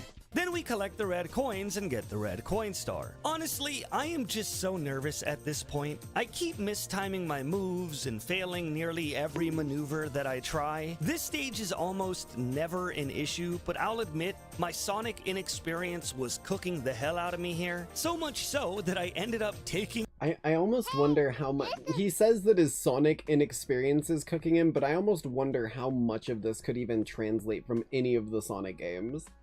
I feel like it would be so fucking hard to have, like, experience from Sonic actually help you in this, so I think you're on a pretty level playing field, my guy. Don't put yourself down too hard. The owl to get the Sky Cage star because I just didn't have the faith in my abilities as Sonic. I know, it's lame, I'm just trying to be honest here. I tried to clip into the wall star, but I couldn't, so once again, I did the civilian method and reloaded the stage to use the cannon. You don't gotta remind me, I know it's cringe. And with that stage completed, we head to the secret slide to get some hopefully easy stars. And I basically end up trying to play way above my pay grade here by spin dashing, generating too much speed, and not making it to the end in under 20 seconds to get the second star. I eventually get frustrated after failing enough times that I figure out a pretty cool, weird air momentum spin dash skip. It was okay. Finally, it was time for Jolly Roger Bay. If he could do the fucking air control thing here, he'd do good. Or if there was like some way to bounce off the walls. Where we could see how Sonic swims. And I'm sure some of you may have already guessed the music in Jolly Roger Bay is so fucking good. The music in this level is, oh, mwah, chef's kiss. This, but he doesn't. You could just jump to go up and ground pound to go down. I grab a super awkward wall jump star from the upper left platform, then I hit the cave to get the treasure star so I could leave this place forever. Water and Sonic go together about as good as oil and water, or I guess Sonic and oil, that's a bad combination too. With 17 stars completed, it was time to face Bowser 1. Here we go. I failed this stage way. It was time to face Bowser 1. There is no way you bonk yourself on a fucking... Well, I guess he's spin dashing. Okay. I thought he just walked forward, and I was like, bro, what are you doing here? I failed this stage way more than I thought I would, but after trial, error, and a whole lot of tilt, like a lot of tilt, we finally face Bowser and kind of get our asses kicked because I keep spin dashing instead of grabbing him. We defeat Bowser 1, and I want to do kind of a mental checkpoint. You may be able to tell by just looking at me, but if you can't, I am tilted as hell. Not only tilted, but there's a bit of a 1,000-yard stare in those eyes. I've been there. I can say with my entire chest that in this moment, I truly believed that Sonic was one of the worst characters I have ever played. Little did I know how wrong I was. We head over to Big Boo's haunt to get whatever star seemed easy, and finally, we have an actual technical breakthrough.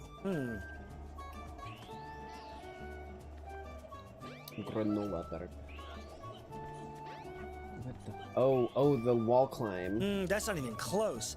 Can I, like... Ooh. Oh, you can! Oh, that's gonna be a game Spin breaker. dashing Hold on. into a wall jump is a big boost. Holy shit. Okay. Oh, dude, that is gonna be nuts.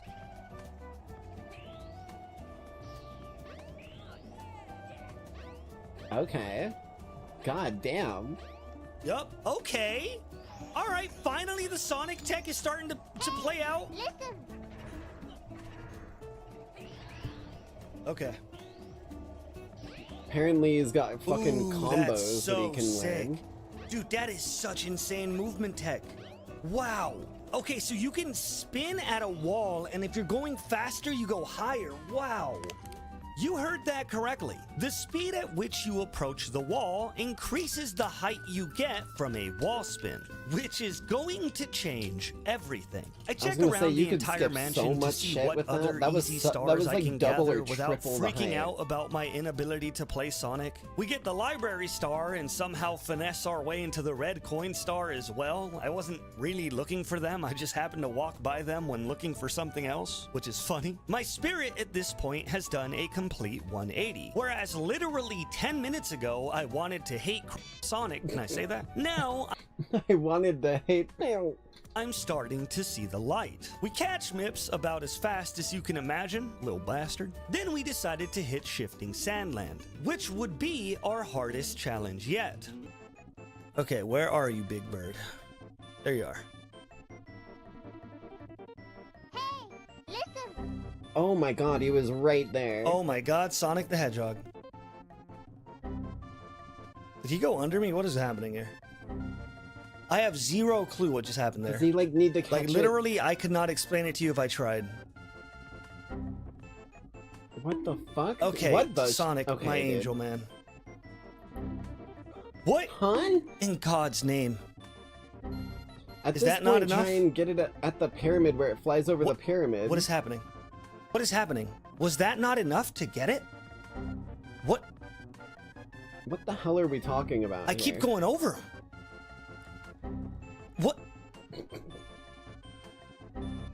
I don't understand this. After tussling with the Holy big bird for shit. what felt like an eternity, we try to ride up the side of the pyramid, get bonked, and die. Sonic can actually run up sloped walls pretty well, but mind you, if you get bonked, you're forced to slide all the way down, so there is a risk. We fight iRock, and this is a very strange fight as Sonic. I almost wonder if this enemy was like an inspiration for Crazy Hand or Master Hand or whatever in the Smash series. When you use your spin dash to attack, you unfortunately get bonked in the process. It also has an awful hitbox, which means that this happens. What the hell? Wow. Wow. Sonic's bump mechanic is brutal. That is brutal. Wow. Genuinely, that's probably Fucking stun locked, literally. as angry as I'm gonna get in this entire run. Jeez Louise. That is probably as mad as I'm gonna get. Wow, that was crazy work. So I rack my brain and remember that there's a move I haven't quite used yet. I need to figure out... Okay, I gotta do this. I think that's what I gotta do. Spin kick. Which is my crouching punch. If I do my crouching punch, I can do a Tatsumaki. You're too slow. And that Tatsumaki is strong enough. With our new plan, we head back into iRock, and a That's cool such an Sonic iconic skip you can fucking do is sound bed. bouncing on the quicksand to get height. But you need to be pretty precise in order to make it into the hole, or else you can insta-die. We fight iRock again, and I actually lose and get Shit. so tilted that I fail getting back to iRock twice. Oh, I meant thrice. Finally, after 6 well-placed Tatsumakis, we defeat... I'm not gonna lie, stuff like that, like how badly you can perform under tilt is why sometimes I gotta take a break from the game I'm playing or lose my mind. Those are the only 2 ways I can keep moving forward.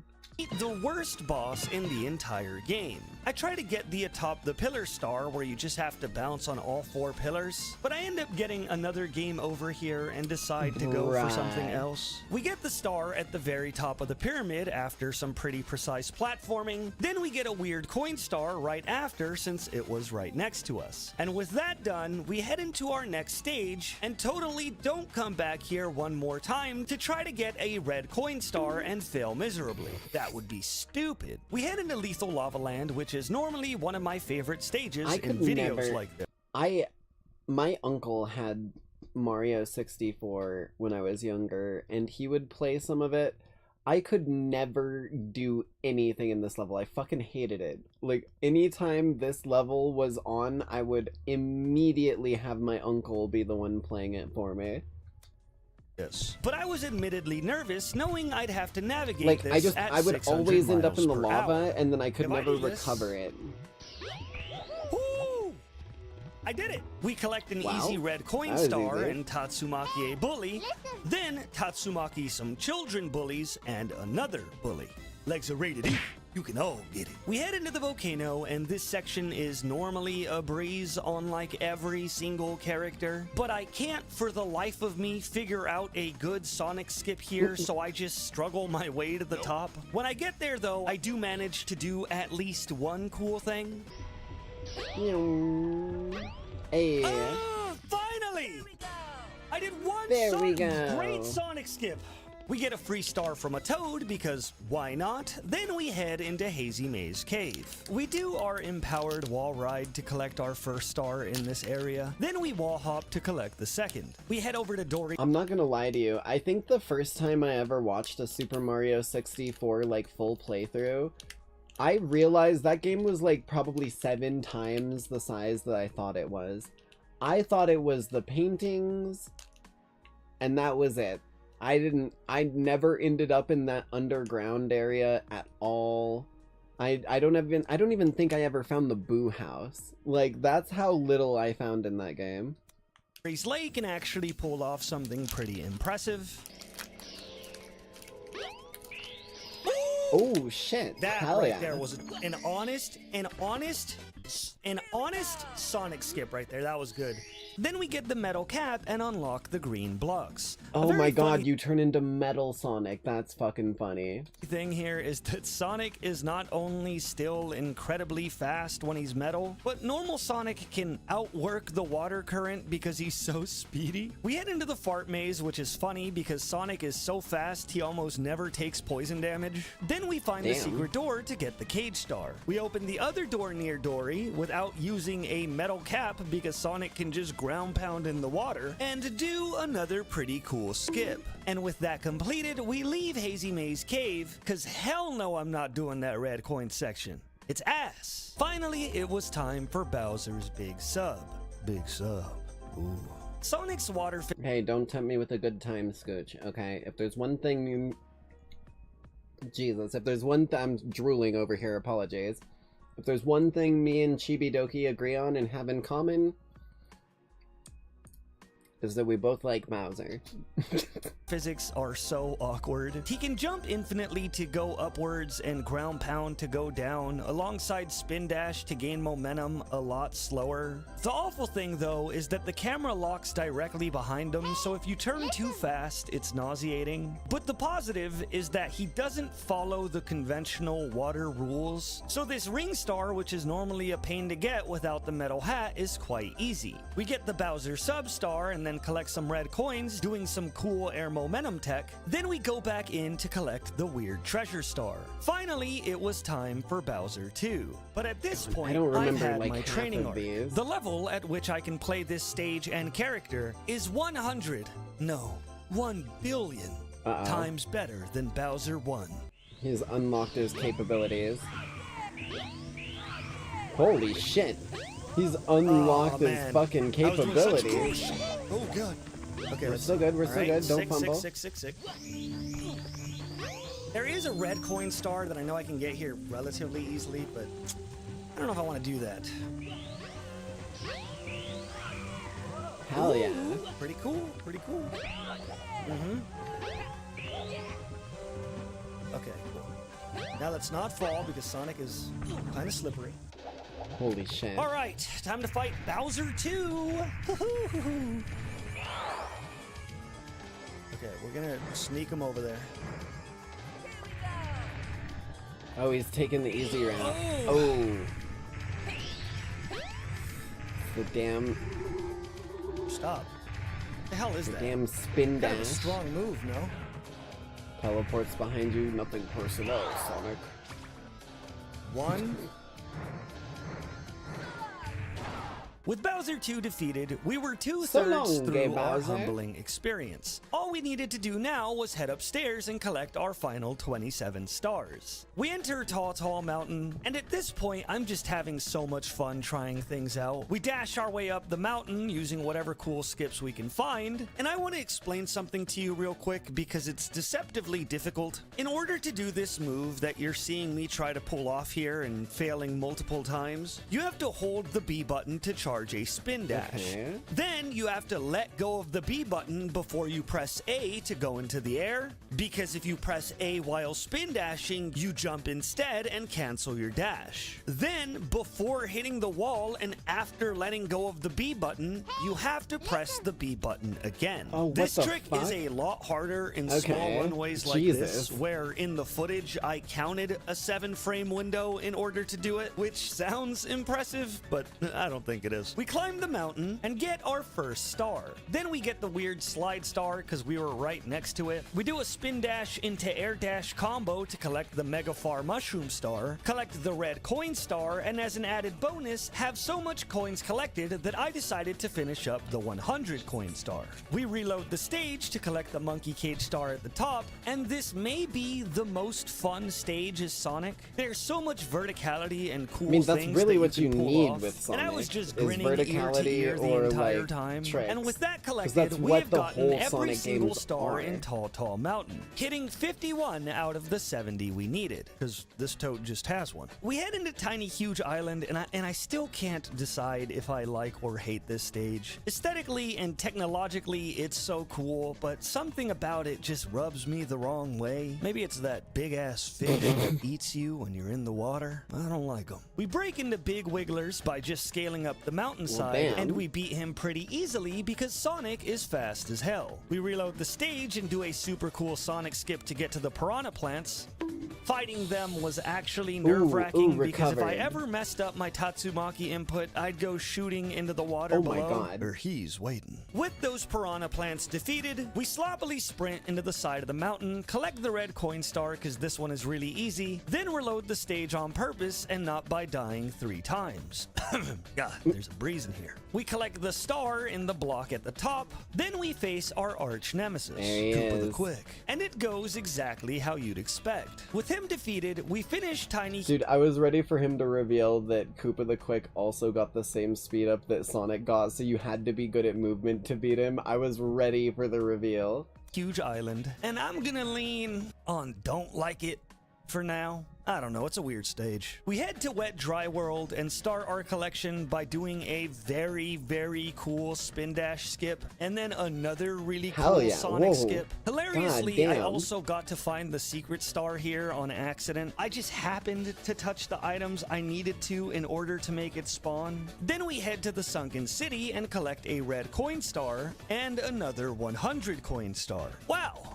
I'm getting pretty good at this. With those done, we finish Wet Dry World and head to our next stage. What is that There's from? a weird I bug remember with this that mod voice where line. you can't actually go into Snowman's Land because the mirror in front of the stage breaks the game. So this will be the only stage that we're skipping. But with that, we only have 8 stars left to collect in order to finish our run. And we had 2 very difficult stages left to collect them. Oh, wait. Toad gave me a free star again. I Oh, love shit. you, little Okay. guy. We head into TikTok Clock and immediately do the super annoying red coin star on the spinning platforms. It's actually not as bad as I thought it would be because Sonic can get enough air to scale them off of a well-timed wall spin. The next one is just leaping a large chasm to grab it from a hole in the Jesus. wall, which Leap of takes me faith, a few literally. tries. I know I could just ride the clock hand, but I am Sonic, okay? So safety You gotta go fast, be bro. damned. We reload the stage and I get Can't be lucky this waiting time for and no go one. inside when all the moving parts are stopped. So the 2 cage stars are really easy, and the weird thwomp at the very top is just about finding the correct angle to wall dash, which takes me a lot longer than I'd like to admit. Now we only needed 1 more rainbow ride star to finish our run.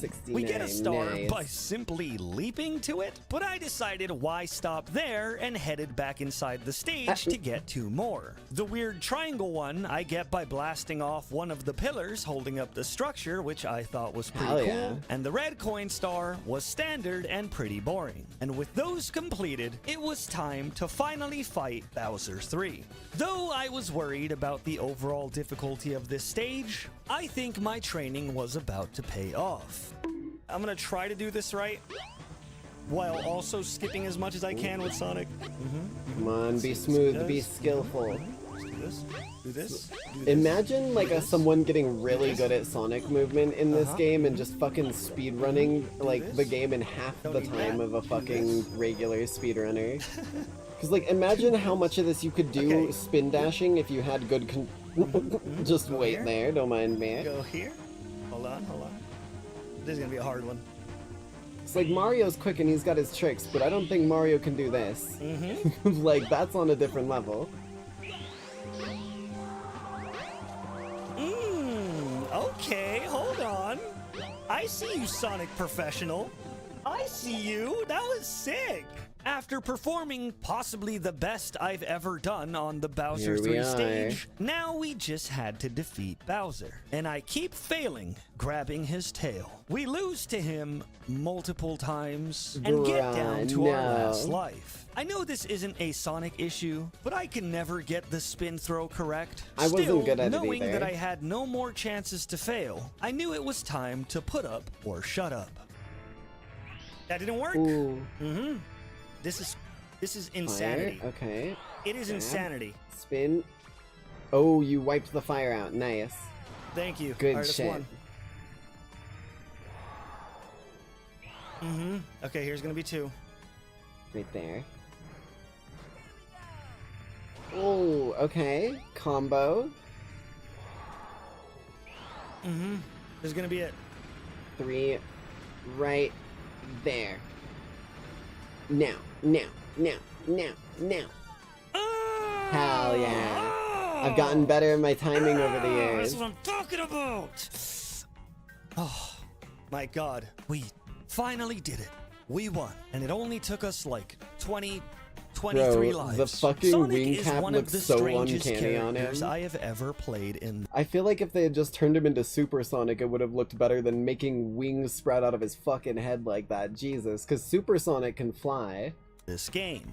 It's very easy to dismiss his moveset as strange and janky, but if you stick to it, there are genuinely so many cool tricks that you could pull off. Playing Sonic in a collectathon is a dream come true, and I really hope that Sega tries to go that direction at least for one game in the future that is not locked to the iPad. I hope you enjoyed this fast, awkward, and kind of janky experience as much as I did. Please subscribe if you haven't. If you do, I'll love you forever. And here's a video that YouTube thinks you'll like. And you know what? I think you'll like it too. So go watch it.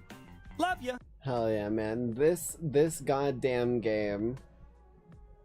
It's such a, like, gold mine. If people, I guess there is, like, Super Mario 64, like, builder or Super Mario 64 maker or whatever that the community has come up with, because I know that exists. I even downloaded an early version of it and was playing with it at one point. But, like, imagine if it just had, like, a really, really... Well, I guess there is ROM hacks. I was thinking about it. I was like, imagine if there was a crazy big, like, accessible modding community for some of these games. There would be some nuts stuff that we'd be finding. Alright, that is our final video for our beginning of the broadcast for the evening here. So let me go ahead and get these bad boys put away.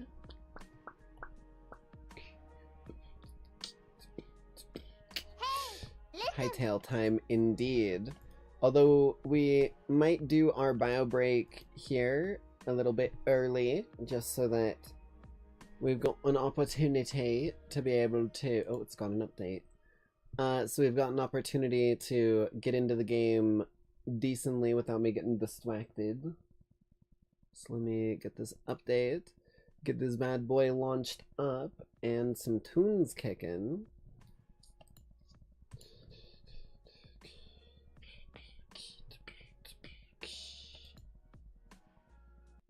Blam, blam.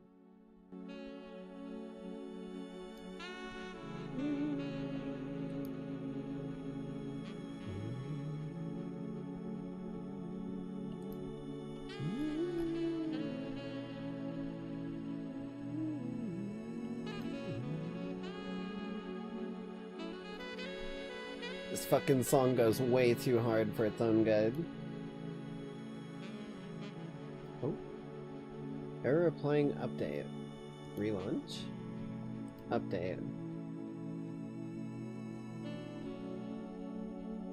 It's applying the patch. We'll give it a moment here.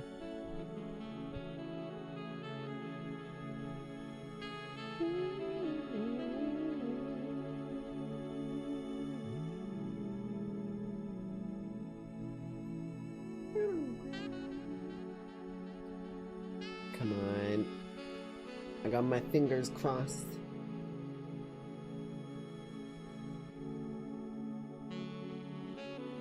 Please. No, what the fuck? Hold on, what? Please try reloading the launcher. Let's try that real quick. Update. Bro, I'm gonna be so fucking sad if this goddamn update they've released isn't willing to put itself, because I can't launch the game. It like replaces the launch button with the update one.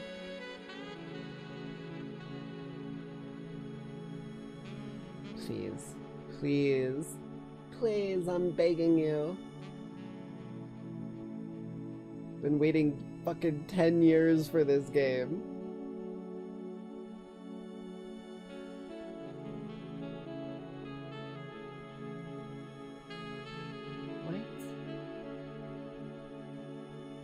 What?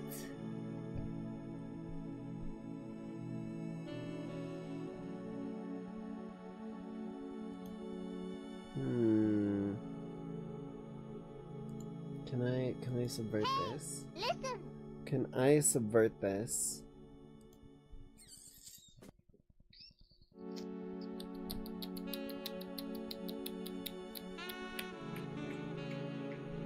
Because it's saying something about an error. Like, I can try and read off the error code a bit here, if it does it again.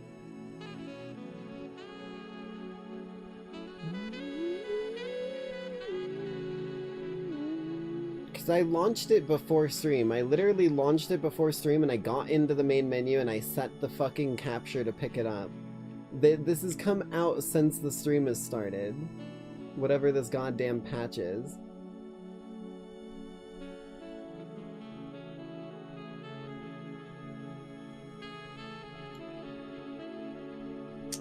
Error applying update to game, error validating patch 0, validation error. About 4.0 MIB wound 1.41 GIB into assets. I have no idea what that means.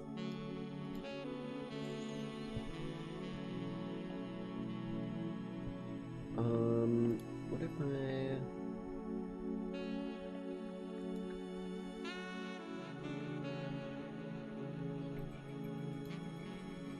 The launch button is fucking grayed out. Pre-release? Can I do that one? What if I tell it I want to be on pre-release? It's got an install option. Hold on. What if I want to be on release? Please. Do I need to install the pre-release one? I'm gonna try this here. Hold on.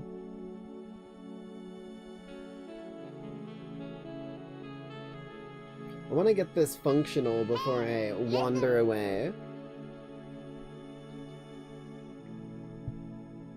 Yeah. It's not a bad song, I won't lie.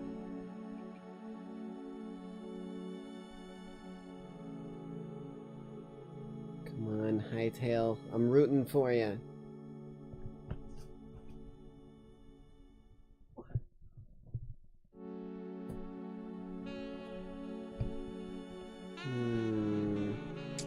Can I, like, close it down entirely? Maybe there's, like, a process. Process. Do we got any processes in here? Anything that looks like Hytale?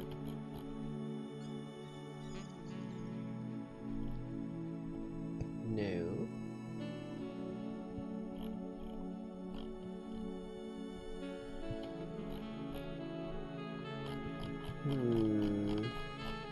Let me try something. I'm gonna go away for a moment here. Let me... Blame. Maybe it's something where it needs like some fucking whatchamacallit data available in the system or some shit, so that's what's fucking it up. And face tracking might be making it a little fucky. Got a couple other options I can attempt as well. A few ideas.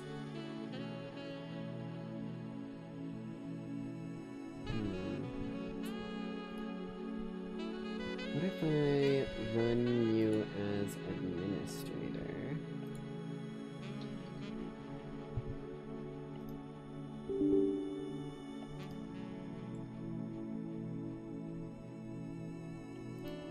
Maybe that'll help.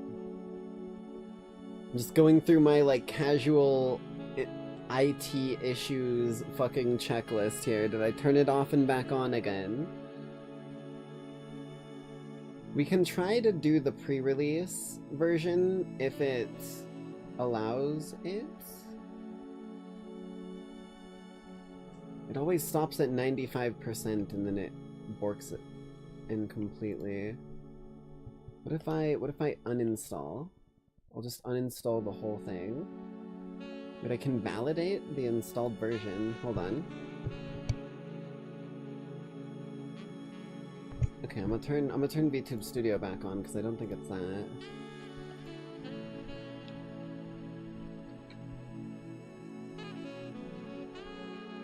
Game files validated successfully. Now update.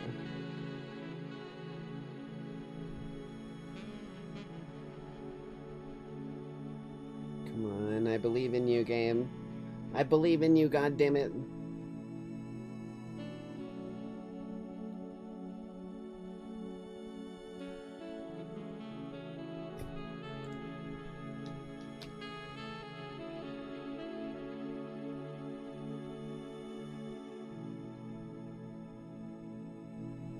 95% every time. Okay. We're gonna try this pre-release version, see if that works.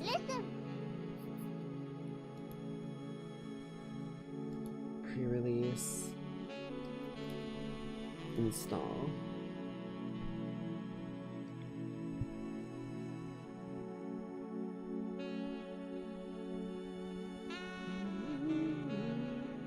Give us a minute here. It's got to download a gigabyte of stuff for the one. I could also check the Twitter. Let me check the Twitter real quick. See if Hytale's Twitter has anything going on.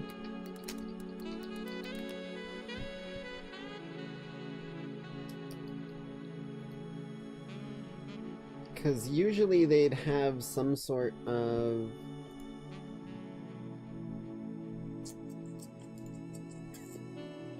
It looks like there's some posts on Twitter talking about it. Let me see.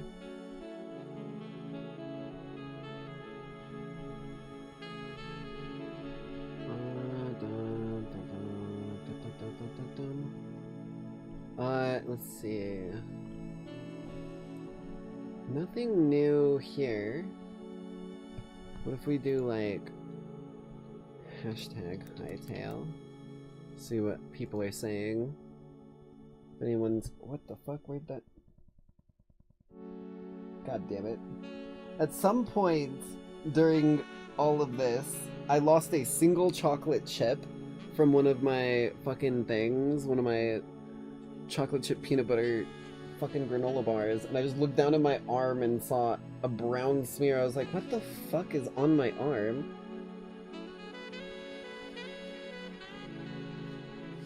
There we go. Jesus.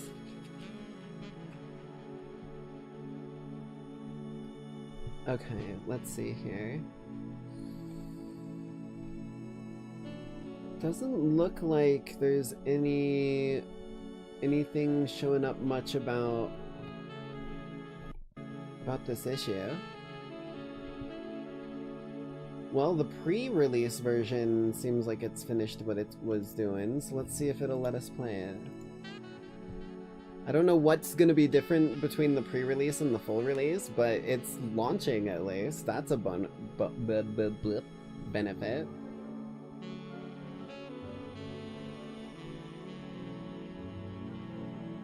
Okay. I'm just gonna, you know what? Since that one launched, we're gonna switch it back over and see if it sticks. Because maybe now that we've got the game, or whatever the fuck that it keeps putting in quotation marks. I'm doing everything I can here to try and get us into the good bits. But we've got a backup plan.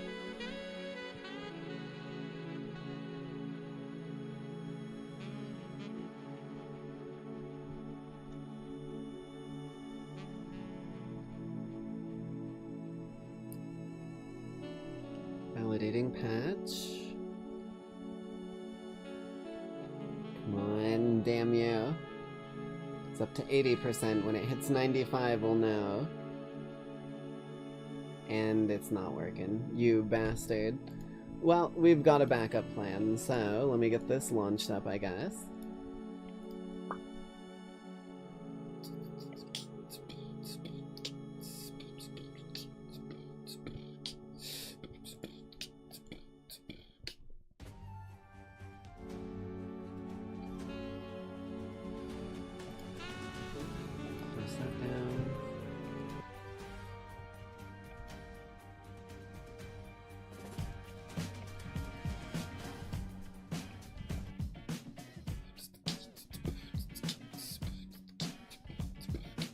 Okay, well, it may not be perfect, but it's goddamn here at bare minimum, so at least it's something.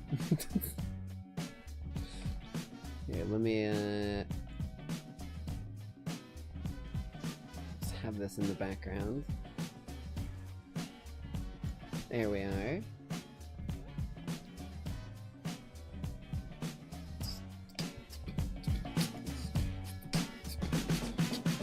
So I guess I'll just throw this out there for y'all now. If you're having trouble playing this game and it's not wanting to update or whatever the hell, switch to the pre-release version. It may not be the same, but it's playable.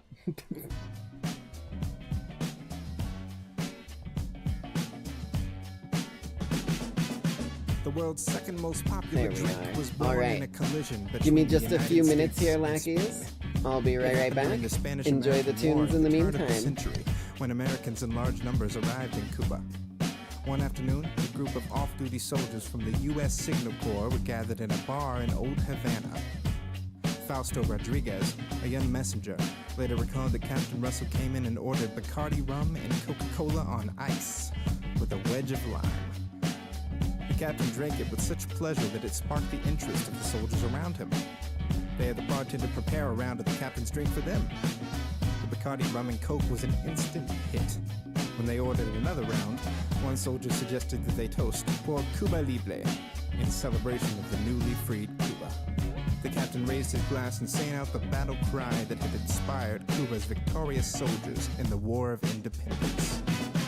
Viva Cuba Libre.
Greetings, user. Neural link established. Ready for takeoff.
Crank that bad boy down.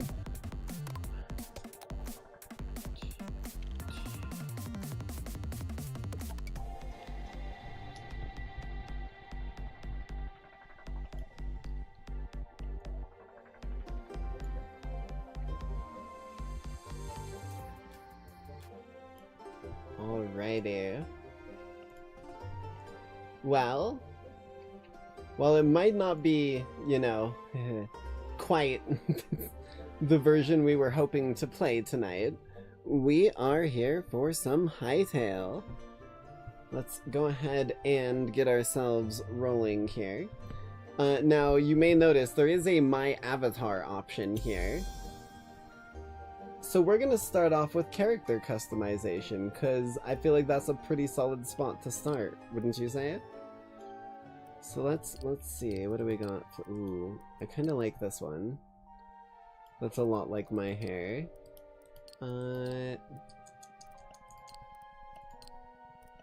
This one makes me think of the fucking, like, dude from God of High School. Sun Jinwoo's, like, grandfather or whatever.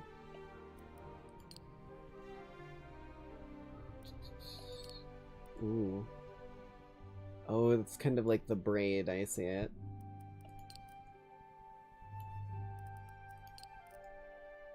Oh, there it is. There it is. That's definitely my hair. Fucking wild, curled like a nut job. There's a lot of good options in here, though. What was that one called? I just realized they have names. Witchy. That's a pretty sick fucking name, I'll take it. Lots of goodies. Okay. Color green. Well, it's kind of a bright green, but we can work with it. Eyebrows. Can I zoom? Can I zoom? No. So we've got... Oh Jesus. Oh Jesus Christ, you can have some really thick eyebrows.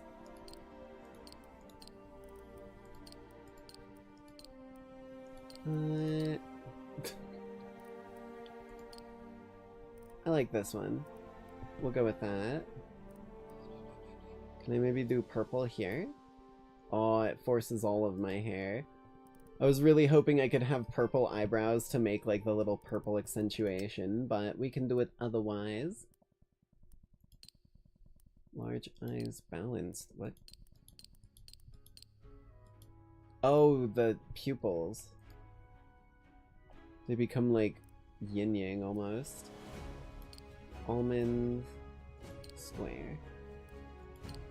Kinda like the almond look.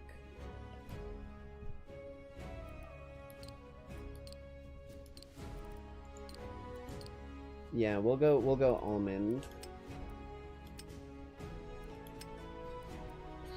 Hello, I'm Wilford Dwarfstar. Crown. Fitting, but what else do we got? Ooh.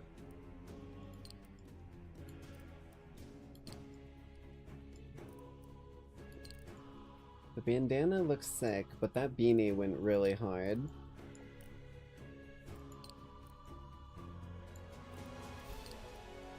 Viking helmet. I am a dwarf and I'm digging a hole. Pirate captain hat. Top hat. Not quite what I need for my sort of vibe.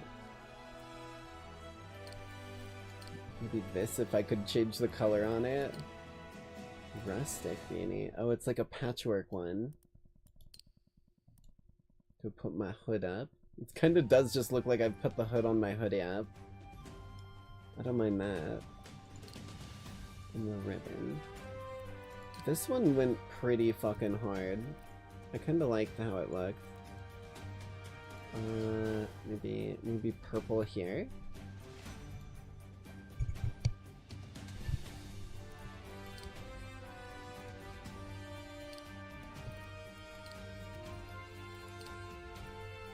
Is that the only color for that bra? Purple.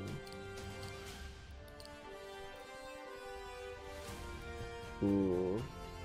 Oh, there's a little clipping there. I think we'll go with that. I like that. Glasses. Oh, there's a bunch of them. Oh, I can have a band-aid. I always like these. These are such a cute accessory. Give it a little bit of flair. Maybe some. Actually, I feel like that's kind of a good color for it. Black band-aid. It just looks like I have a black eye.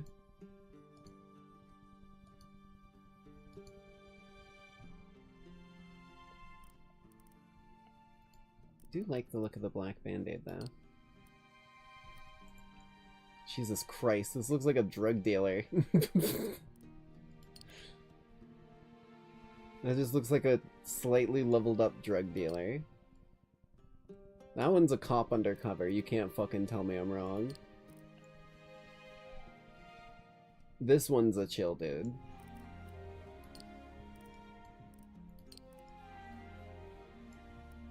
I don't like how much the hair pops out on the beanie. These side bits bug me. We might have to change the hair. I mean, where's the long what the fuck? It's not even visible. So there's Witchy. Where was long curly? That still sticks out a little funky. I think I like it better though.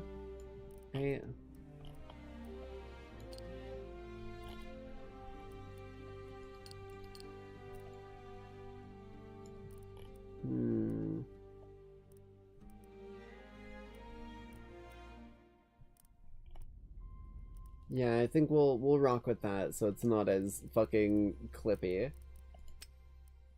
I do like... Oh, Jesus, they even have, like, the Kaneki eye patch. That's kind of cool. I know it's just more of a, like, yeah, medical eye patch than anything, but...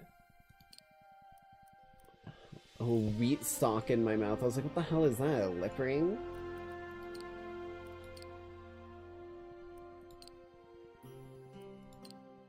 Fucking monocle. I kinda like these. Oh, what the fuck? Oh, they're earrings. I was like, what the hell am I looking at here?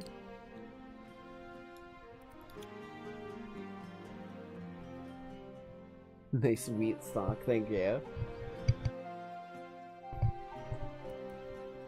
I don't think we need earrings.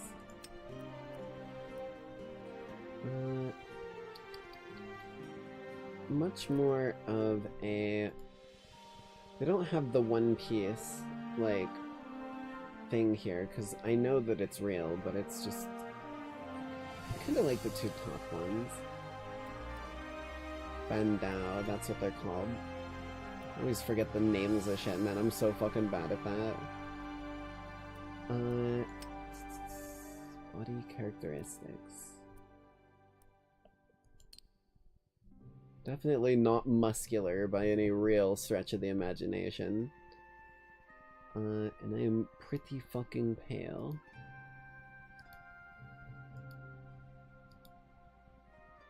So really not, like, I guess these? It's funny, the one it started me on seems like the most pale of all of them.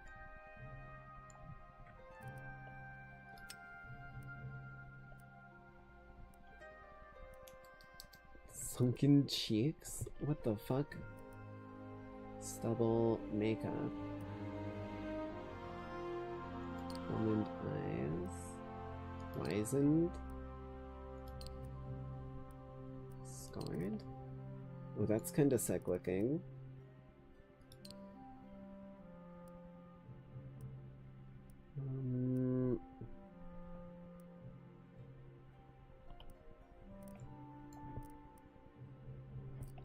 Maybe just that. I think that looks good. Huh? Huh? Huh?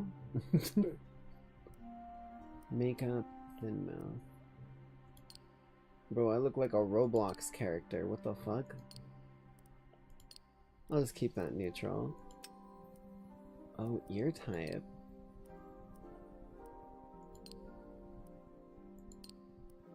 Oh, they have the drooping ears. I always thought drooping ears looked really cute.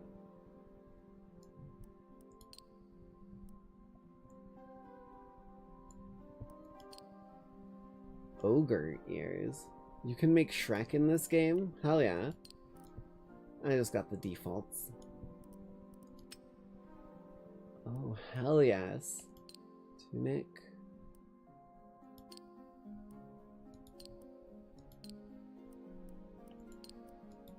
Damn, there's a lot of... Oh, there it is. I was like, there's a lot of options.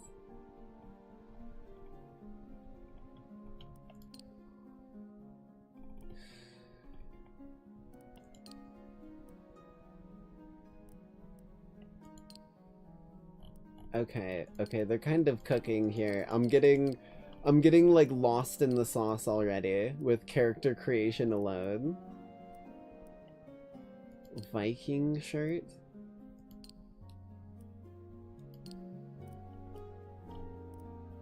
Mercenary top? Cross front top?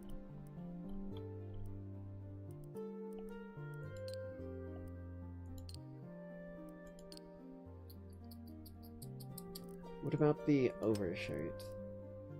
Chest strap. Trim jacket. That's pretty looking. Cardigan shirt. Wait, can I change? Ooh, I can. Wait, but I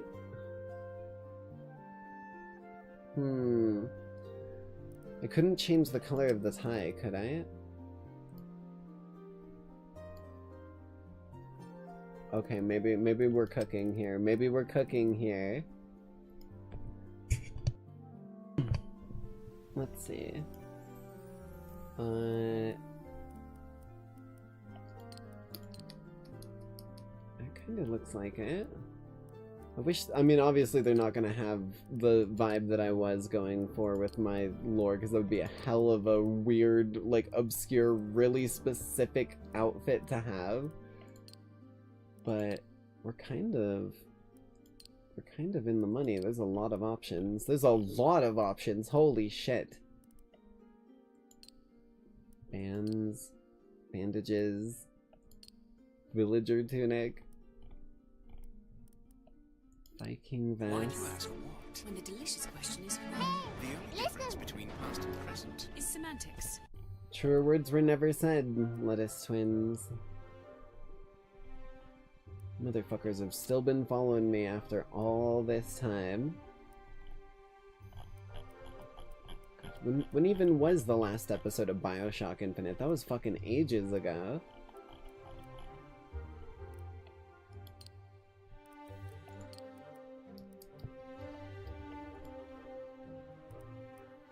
They really don't have... Like, where was the one that I had on before?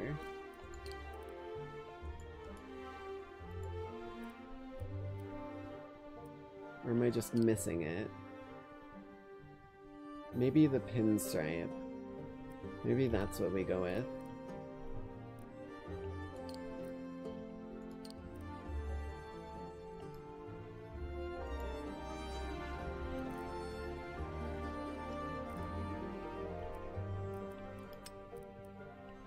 Boxing gloves? There's gotta be fingerless gloves, right? How are you not gonna have fingerless gloves? Savannah... Oh, standard edition exclusive. Doesn't even look like anything. Oh, it's up here, I see. I mean, it says mittens, icy fingers, that's fingerless gloves. You can try and convince me all you want, but you're wrong. Although I kind of feel like, while we have managed to successfully do this, I kind of want to make things maybe a bit more casual. I don't know. We're not really at Nightside City, and this just looks like so, like, uptight. It's not my vibe. I want, like, a... My overshirt's blocking it. That one. Ooh. You know what? We're rocking that. That looks good.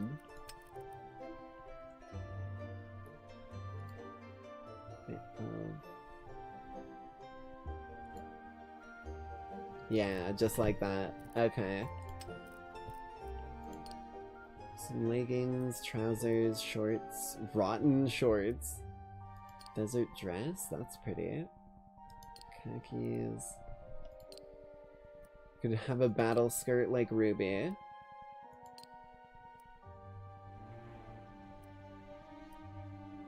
Ice cream skirt? Is that just the style? I've never heard of that before. Skater shorts. Oh, we're onto something. Is that the... Those are Luffy's pants. What the fuck? Hold on. I kind of like that. Oh, but there's my short shorts. I think we'll rock that. And then just do a quick scan through. There are some really good looking ones. Forest Bermuda. Oh, duh. Bermuda, like, Lost. It's kind of like Survivor style. This, I think.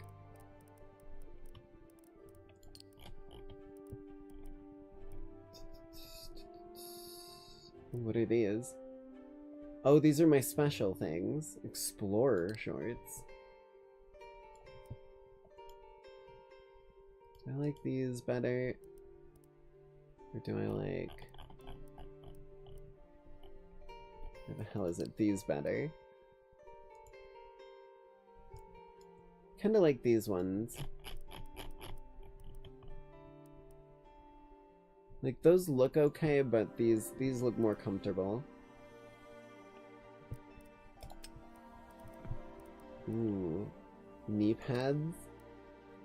Thigh-high stocking. Wraps. Banded thigh-high stocking. Striped thigh-high stocking. Decorated thigh...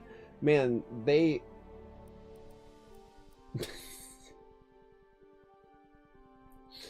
Whoever made this game really likes their thigh-highs. And I gotta say, whoever they are, they're a person of class. Can change the metal. Ooh. I like that. That looks sick.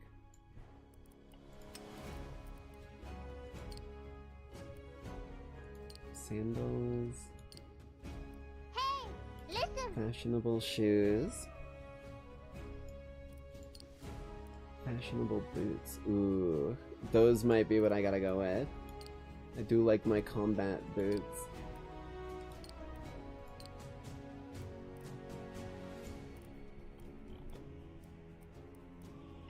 Polar boots? You could make so many different goddamn characters here. Savannah Scout boots. Voyager boots.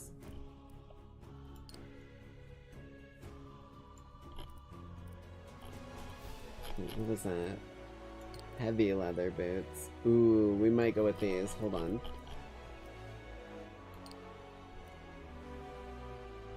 No, I like these. These look mean. It looks like they have like fucking 6 eyes and a row of teeth. I like these boots.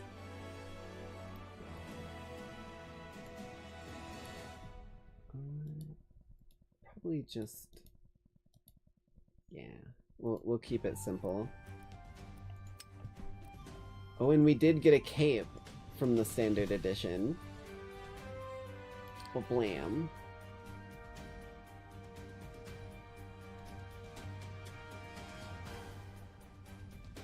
Explorer Jinx Barbecue is on the scene for her hit new show, Fury vs. Nature.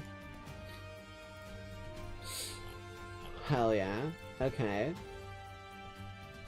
Wait, option. No neck. Ah.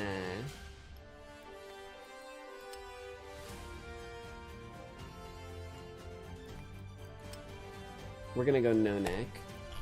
How is it staying on? Woman's Secret. Okay. I think that's everything. Save. Hey. Okay.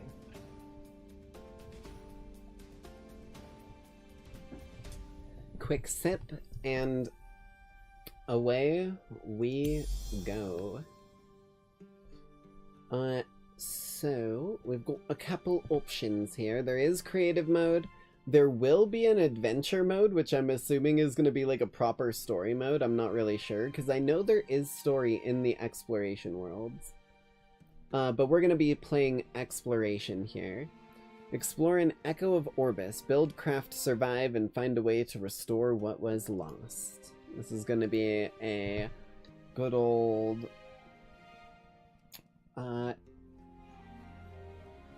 first echo. What are these? What options do we have? PvP can be turned on and off. Fall damage. We got a day-night cycle scale. Good to see. Partial drop inventory on death. Okay. You can turn that on off or about a medium.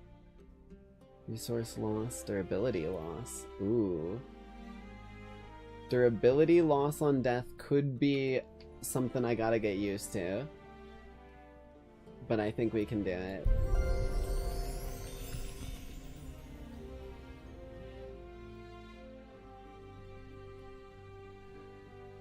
Whoa, I just got a loading screen tip about loading screen tips. That's fucking crazy, dude.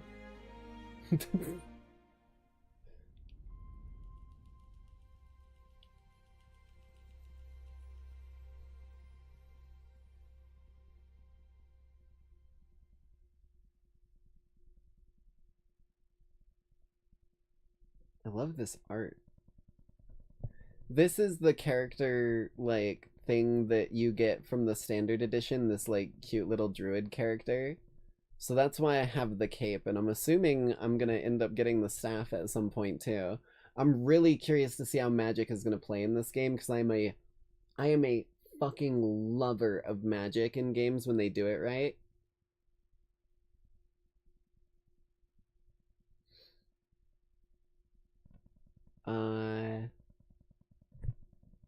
Well, let's try again. I'm crossing my fingers. I'm crossing my toes. Where will it go? Nobody knows. Come on, you son of a bitch. Please, I want to play Hytale so bad.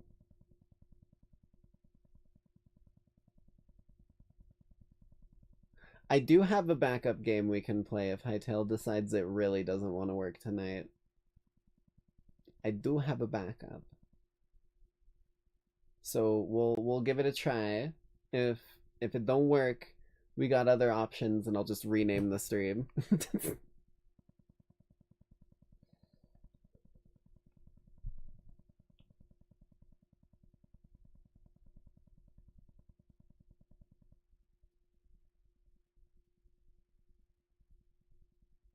Waiting for chunks. I think we got further than before.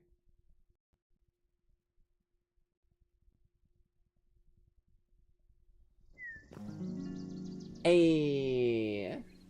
Hell yeah, baby. Crossing my fingers and crossing my toes fucking worked.